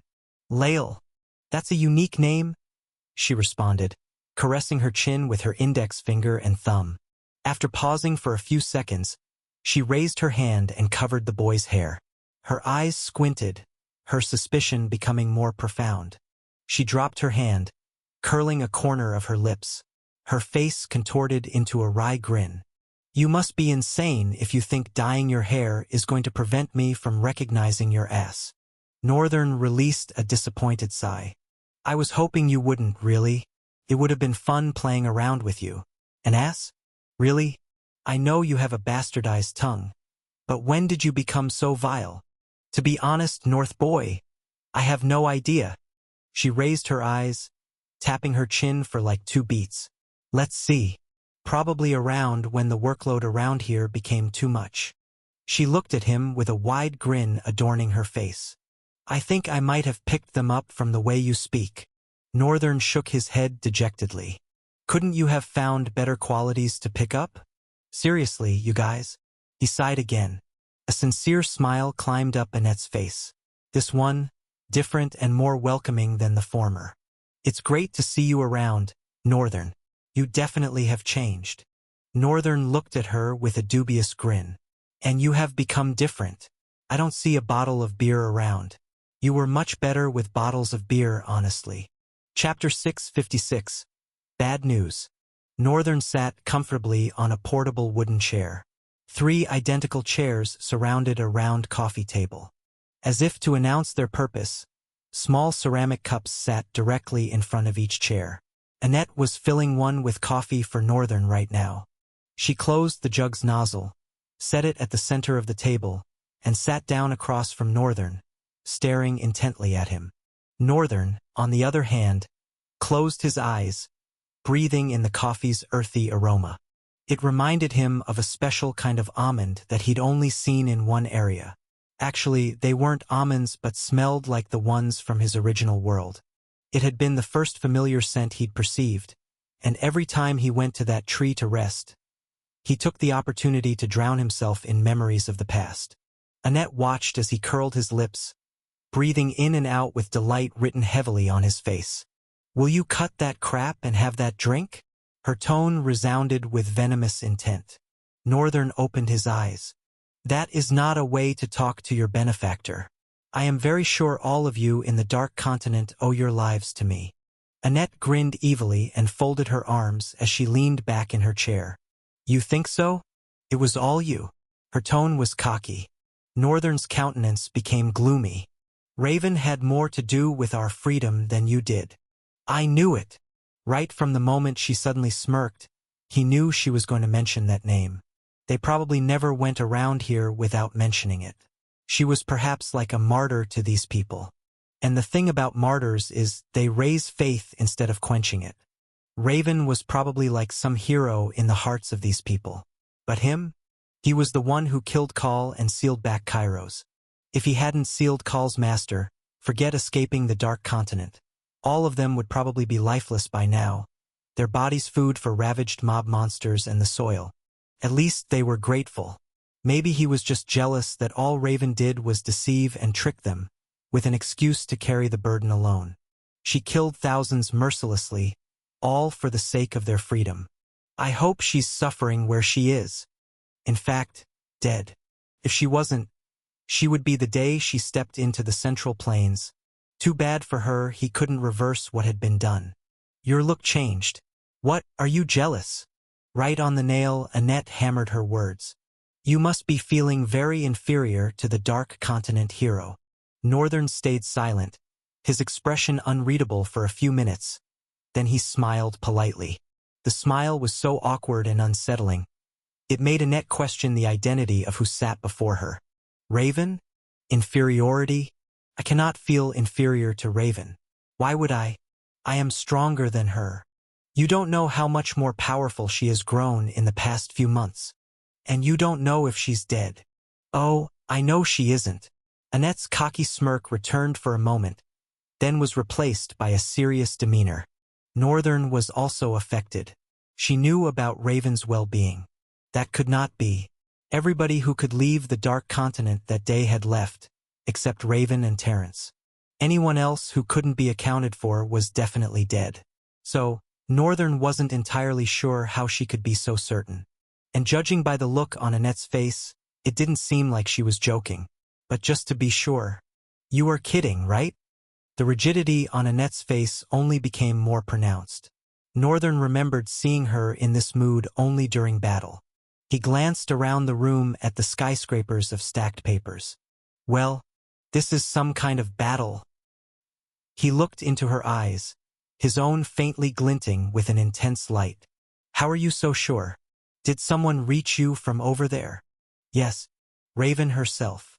The atmosphere suddenly seemed to drop massively in temperature. Northern did not like that news, but his face had yet to reflect to what extent. He tilted his head slightly, asking Annette with subtle indignation. So, Raven reached you. Why? How? Immediately after he blurted out the question, the answer came to him. Terrence, he added. It had happened before. She had reached him through his dream. That darned fangirl. Why do all the broken abilities have to be given to the worst people? Northern's insides seethed with frustration. Annette nodded and added to his answer. I don't know how the Saintess did it, but she was able to bring both Raven and herself into my dream. We three had a long chat. A corner of her lips curled up. She even asked after you. Damn! Northern retorted almost immediately. Silence ensued, and his voice surprisingly came again. And you too. Annette was short of words, slightly opening her mouth in utter shock. She knew Northern and Raven had bad blood. She knew it was intense. But she had assumed that time had passed, that the issue between them would have dissipated. Because nobody could better handle Raven than Northern, and nobody could better handle Northern than Raven. Although this was her own opinion, she didn't think it was healthy for the world for these two drifters to live independent of each other, or worse, become enemies. The entire continent might be bathed in the blood of their battle, and that would only be the beginning. She had personally seen what each of them was capable of and could confidently say that they were way ahead of their era. Northern took a prolonged drink of the coffee and set down the cup, looking at the jug for a couple of beats before extending his hand. Before his hand could touch the jug handle, Annette slapped it away, hissing at him. You think you can come into my office, drink my coffee, and abuse me? Northern gave her a blank look. I didn't exactly know it was your office. If I had known, I would have stayed away. He leaned forward, scowling slightly. What is she even doing in a dream anyway? Isn't she supposed to be serving her jail time? Or better still, dead for homicide? Annette chuckled mockingly. You think the Lewingard Empire would throw resources like that away? Besides, it's the Saintess we're talking about, a mortal divination of Ul herself. If she were to be in this continent, governments, nations, and citadels would war to have her. She's an embodiment of power, from rift prediction to being able to detect the strongest drifter. She's literally a walking detector, anything and everything detector. Future, past, present, name it. I wonder if they paid you to do a promotion for them. Oh, and Raven? She became the leader of the Empire's Knights. I don't give a... Wait, what? Northern almost fell off his chair. He steadied himself, raising one hand toward Annette. Wait. What did you say just now? She what? She became the leader of the Knights of the Lewingard Empire. Annette seemed to put more emphasis into it this time. Northern grimaced, very, very darkly. How? How is that even possible? Shouldn't she be serving jail time? Annette shrugged her shoulders. I mean, it's Raven. Of course she wouldn't die. Northern crossed his fingers on the table and sat with seriousness. This was the worst news he had ever received since coming to this world. He wished his friends well but not his enemy. He wanted them to taste the wrath of all things evil. Firsthand, very cruelly. The fact that she was doing well made him irritated. It disgusted him, it made him boil. Suddenly, everything didn't feel nice anymore. Northern, with a face of disgust, slowly rose from his seat. He exhaled and said to Annette, I came here because I needed to receive keys to Professor Heimberger's office, around here. The atmosphere around him changed vividly. Oh? Right. Annette also stood up, walking to her table before she suddenly stopped and looked back slowly. Did you say Professor Heimberger? Northern nodded. Yes. Is something wrong? She tilted her head, leering deeply into his eyes. You really do not know? A slight frown creased Northern's brows. Know what? What am I supposed to know? Annette laughed out loud before slowly folding her arms over her chest, her expression regarding Northern more seriously. When I first arrived at the academy with a couple other drifters from the Dark Continent, I was going to tear the whole place apart. Heimberger saved them. That guy really is a great negotiator. Northern's expression was unceremonious. He didn't yet get the point she was driving toward, and his mood felt sour. He negotiated this position for me. It was a good deal, I thought at first, but that bastard just devised a plan to keep me busy and never able to act. Northern's expression had grown darker. He just wanted her to make her point already. He was very annoyed thanks to Raven's well-being, but he was trying his best to suppress it. This caused me to look deeply into him, and then I discovered. She took a short pause, looking at Northern. Professor Heimberger is a non-drifter and the only living founder of the academy out of all three. I'm saying that dude is over 300 years old without being a drifter. Northern's eyes slowly widened. You find it odd too, don't you? How is he able to? She paused her speech as she saw Northern's expression curve into a mischievous grin. It wasn't quite the expression she was expecting. Chapter 657. Office Up. Northern, of course, was concerned about the latter part of the news Annette had delivered to him. Even as a drifter, it was impossible to live that long, except if there was a special trick to it, let alone a human. All things were playing wrong here, but right now that was none of Northern's concern. The immediate matters which he needed to handle in order to dominate the school concerned him more. If Heimberger was that important, this meant that he had really hit the jackpot without working for it. Beautiful, really beautiful. Annette was the head librarian, even though there seemed to be a story surrounding it that he wasn't exactly listening to. He was sure she'd be fine. What mattered was that because she happened to be the head librarian, he could gain access to those upper floors and much more freely investigate the things he wanted to investigate. Letting the mischievous grin plastered to his face fade for a moment, Northern focused on Annette. "There are a couple of things I would love to discuss with you, but first, please give me my key." His hoarse voice was tinged with a more lively tone this time around. The darkness that shadowed his expression had also been lifted. It seemed the news about Professor Heimberger had done more than she thought. All the more reason why she grew more frustrated in silence. She wanted to know so badly what exactly the bastard was thinking. Annette opened her drawer and rummaged through a couple of keys there, a shallow clanging sound resounding faintly. Then she picked out one and came closer to him. Staring at Northern with a keen, observant gaze, she slowly handed him the key. "His office is on the 6th floor, that is the 6th subfloor," following the explanation of a librarian. Northern clutched it in his hands and smiled in response. "Stop that. You are only making me grow more curious." "Oh, are you?" Northern waved his hand, dismissing her. "Don't be. I'm sure these are trivial matters that are none of your concern. I will take my leave now." Annette folded her arms over her plump chest, watching Northern. When he reached the door, he turned back to her, hesitating first, before speaking. "I'd appreciate if you keep my identity and presence here a secret.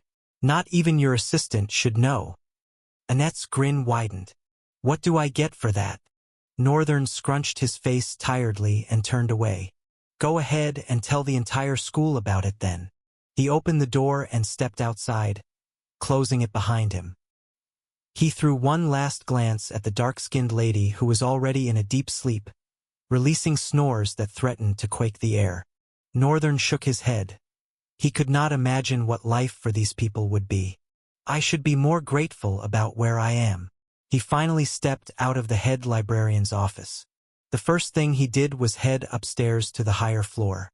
As much as the higher floors could be accessed by stairs, they could also be reached by elevators. Northern preferred the latter. All he had to do was stay inside and press the floor he was going to. When the elevator was approaching the next floor, if anyone wanted to board it, all they had to do was press an external button by the side, and it would stop.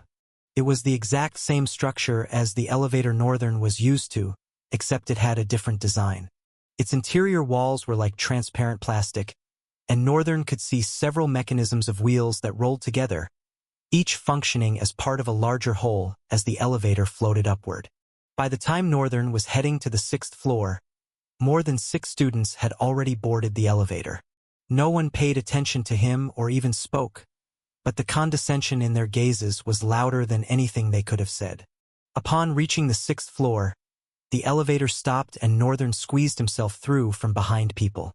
The students immediately parted way, downturning their mouths in disgust as his shoulders softly brushed them. It didn't even matter that he smelled like sweet flowery air.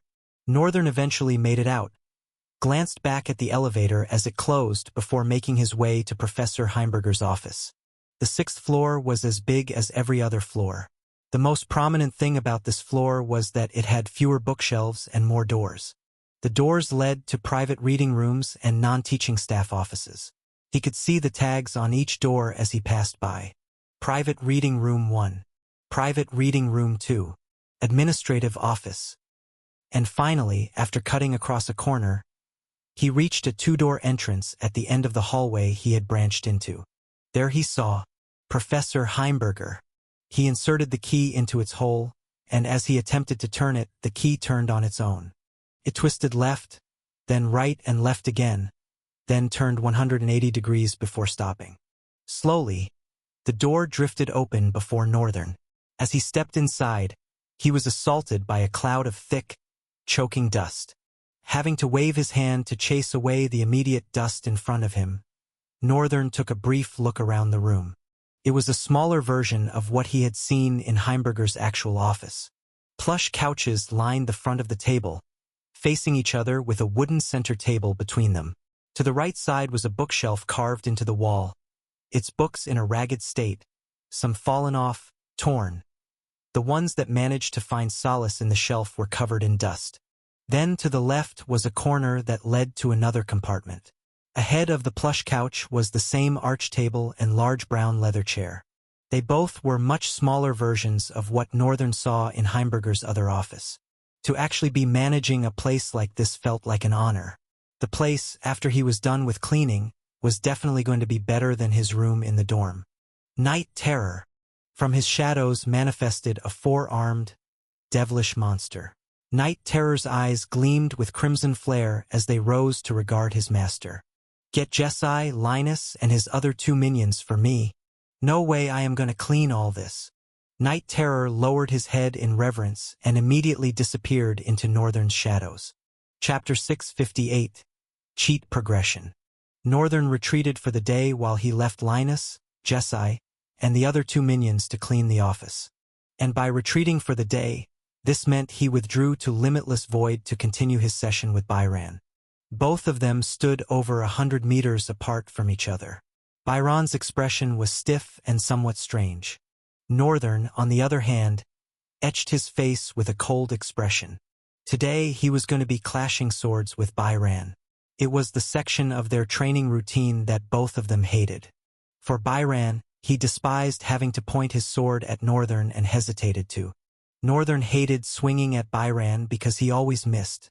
Since they had started the duel, he had never once touched Byron with his sword. The duel was not a straightforward one. It had a simple rule: slash and space. It was how Byron had managed to teach Northern the importance of a single slash. When the importance of a single slash was drilled into the whole body of a swordsman, he was bound to consecutively be capable of drawing out more strikes.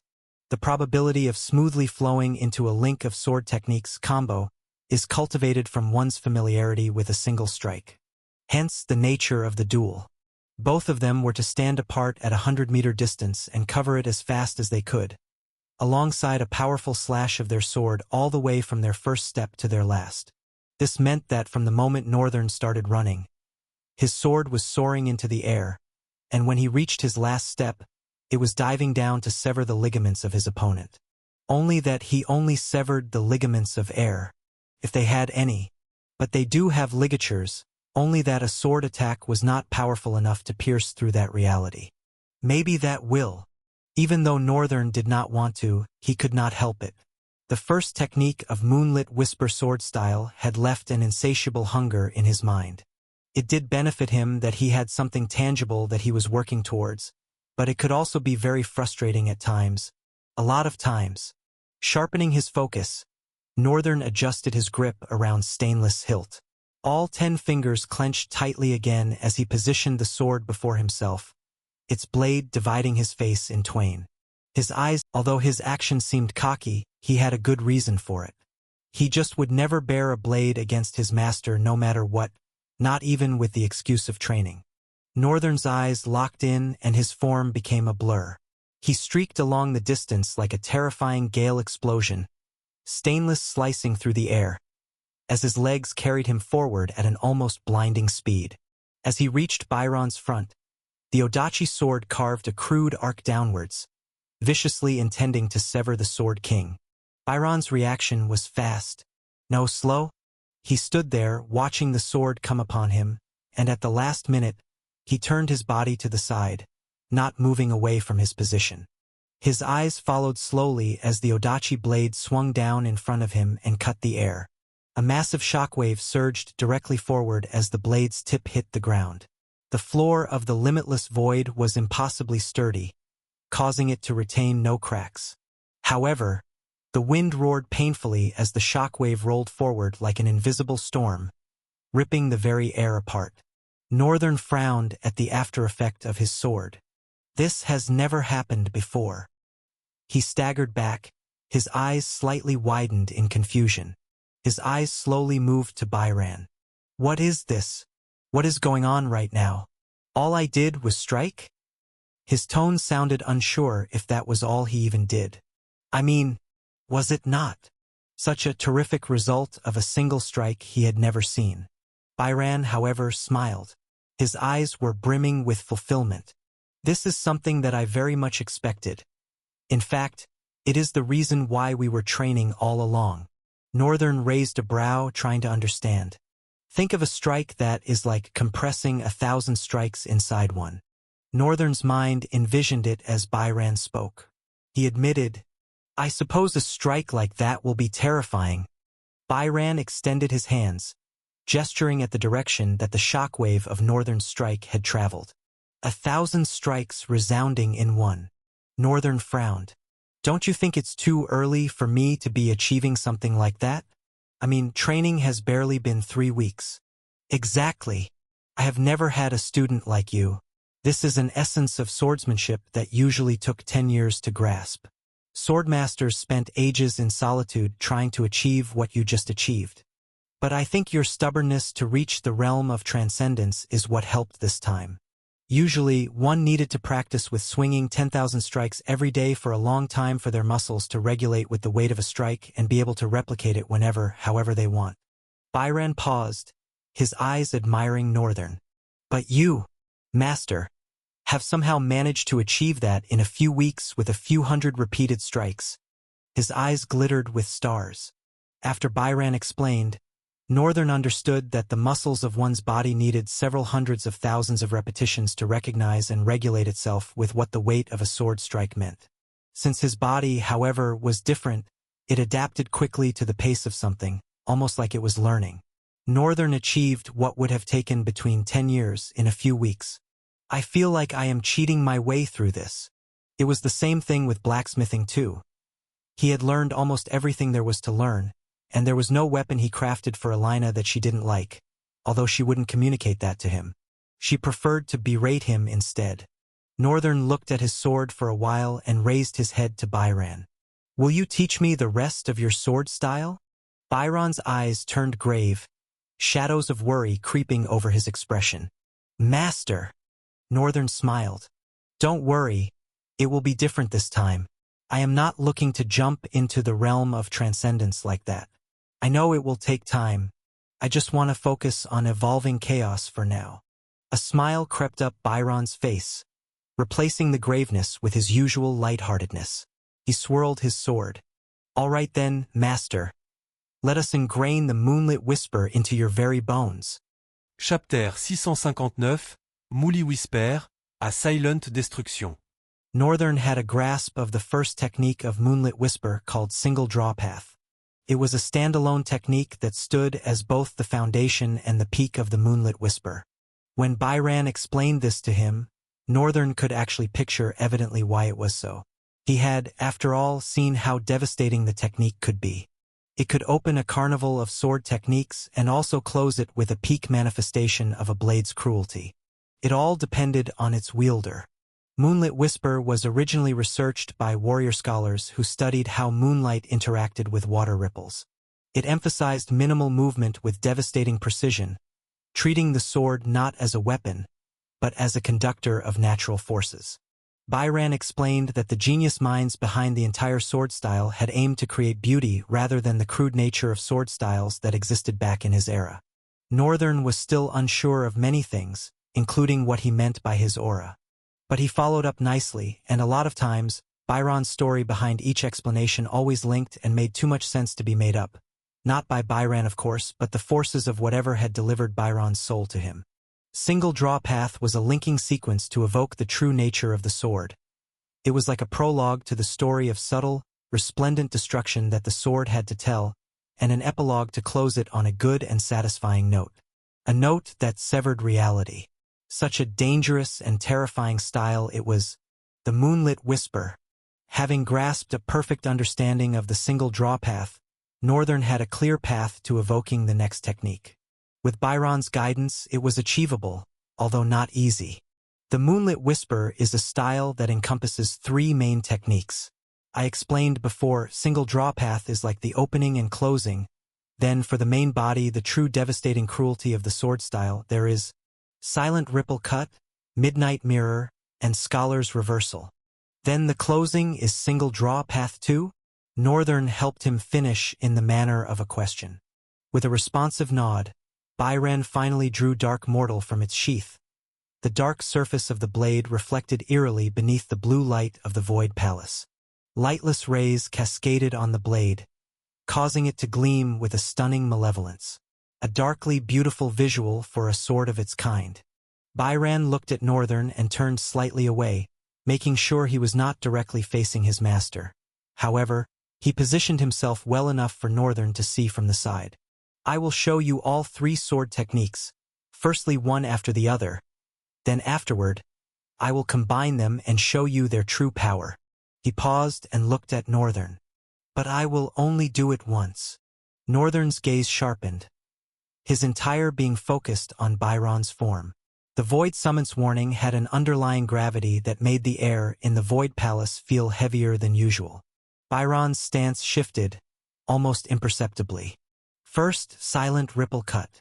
The movement that followed was so subtle that Northern's eyes struggled to track it. Dark Mortal moved in a near-invisible circle, yet the air around it trembled. Ripples of force spread outward, warping the ethereal glow of the palace into trembling rings. Northern felt his danger sense spike. A tensed recognition and warning of an almost unstoppable destruction settled over him, immediately causing the void force that shrouded his form to shudder, wanting to expand. It took a conscious effort to stop it. Without pause, Byran transitioned. Midnight Mirror. Dark Mortal became perfectly still, its black surface catching the palace's light in impossible ways. For a moment, Northern's perception wavered. Byron's form seemed to shift, as if viewed through disturbed water. The blade's stillness created a paradox of motion that made distance itself seem uncertain. And finally, Scholar's Reversal. This technique was different. Byron's posture relaxed, almost seeming distracted. Yet Northern felt an immediate tension in the air. Dark Mortal moved in what appeared to be random patterns, like brush strokes in the air. But each movement carried a deadly purpose that Northern could sense but not quite understand. Then, without warning, Byron's demeanor changed entirely. Now witness them as one. What followed made Northern's breath catch in his throat. The 3 techniques flowed together like water joining a stream, each one enhancing and amplifying the others. Silent ripple cuts, ripples twisted and bent under Midnight Mirror's warped light, creating a storm of distortion. Scholar's Reversal wove through it all, threading chaos into something impossibly precise. The air itself seemed to sing with the poetry of violence, yet not a sound could be heard. When Byran finally stilled his blade, the silence that followed felt heavier than any noise could have been. This, Byran said quietly, is the true form of Moonlit Whisper, not 3 separate techniques, but one continuous flow that mirrors the interaction between moonlight and water. He turned to face Northern fully. If we were to add the single draw path to what you just witnessed, what do you think will be born? Northern's mind raced, processing what he had witnessed. The individual techniques were devastating enough, but their combination, it was like watching someone conduct an orchestra of destruction with a single instrument. Then when one added the opening and closing influence of the single draw path, this was the greatest form of sword style that Northern had ever set his eyes upon. He could kill his enemy without them even realizing it. The realization of such a destructive style mortified Northern's soul. He felt a cold sensation bite on his skin, beneath his clothes. It was fear. When last had he felt like this? He could not remember. But to fear a demonstration of the sword like this caused a wry smile to appear on Northern's face. His eyes settled on the Sword King, glowing with a dangerous resolve. Byran. The Sword King's expression was skeptical as he responded. Yes, master. I am going to destroy and remake your sword style. I have an idea of what true chaos should be. Chapter 660. The Essence of Mistake. Northern dared not underestimate the insidious destruction that the sword style posed. However, while he watched, he had entered an epiphany and realized something sad. The Moonlit style, if he was to learn it how Byran was teaching him, would never allow him to reach the true height of its power. This also applied to why he couldn't glimpse into what he had been able to once mistakenly glimpse into. The key word here was mistakenly. That was the encompassing message of the chaos art and his unique attribute formless. Anything without a form was where he thrived. Chaos was without a form. That was why it went hand in hand with formless so much. Although chaos did look like it had a form, There was a seemingly order to destruction after all. True, primal destruction has no order. It is the perfect disruption of order. The chaos that Northern handled was the unorderliness that existed for order to exist. It was the formlessness that pre-existed as a prerequisite for the world to gain form. A sentient existence, firstborn of the slumbering origin of void. The Moonlit Whisper was undoubtedly an amazing sword style. But in his hands it was more or less like every combat style he had insulted and looked down on. All the while, Northern had been searching for a way to grow stronger, thinking he could learn from other combat styles and forms to absorb them into his own formlessness. But he was wrong all along. The way to get stronger with both his formlessness and chaos art was not to absorb other styles and weave his heritage into them. It was by unraveling them. If he thought about it, Chaos' main function allowed him to unravel ligatures and tamper with their chaos construct. All eyes just so happened to be affected by this distinct function of the little chaos in him, and it evolved to Chaos Eyes. Extensively investigating all other parts too, the act of his body integrating his skills, adapting and changing form as he advanced through different soul ranks. His true name that had been silent so far. Everything about him seemed like a concept that existed on the premises of a mistake, not planned to happen, a variable, a disruption to order. And all of this started with him not having a core. No! Northern's mind drove way back before his birth. The memory was not fresh in his brain, but he did not forget about it either. The dude that had met him in the White Plane after his death. The reason why he could say he got another chance to be reborn. Did it all start then? No, there's something I am overlooking. However, Northern could not, at this moment, tell what it was. The feeling of forgetting something, though, left him a bit frustrated. But at the very least, he now knew what to do going forward, how to become the best warrior without even having to use his talent. And thus, he might not even need Byran again. Which brought him to finally have to decide on something he had thought about a long time ago when Byran first came around. Talent. Breath of Eternity. Talent abilities. Eternal Pulse. Veil of Remembrance. Soul Imprint. Moonlit Whisper Style. Single Draw Path. Talent description. In the Lost Civilization, soul scribes carried the essence of a belief, how only through the three fundamental values of existence can true power truly be touched. Patience. To persevere, wait endlessly with a solemn mind and tireless will. Perception. Even though in the wait one's senses are keen, watching religiously in the wait, so as not to miss the flow of time and the appointment that came with it. Perfect timing. This was a culmination of the two values. Once patience and perception is achieved, perfect timing comes as a fruit of reward. Unlike most sword styles that focus on aggressive slashing or defensive blocking, the Breath of Eternity channels the time and memory of each strike, creating effects that can reshape the battlefield and unsettle opponents. No matter how many times he read through the ability, the description always came off as weird. Every time he forgot it was a sword style. Byron's actual talent was a sword style itself. The Moonlit Whisper was only an ability of that supreme style. And yet it is so strong that an ability could be as powerful as that. Northern could not take a guess how truly powerful Byran would have been back in his prime and in his era. He did mention that they called him the strongest even though he wasn't where he wanted to be. Northern remembered that clearly. At least he had an insight into how strong Byran was.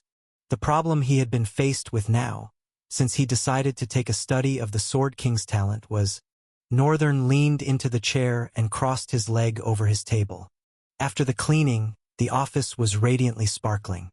He had given Jessie and Linus alone the permission to step out of the limitless void. And she in particular was standing beside him, just in front of the bookshelves.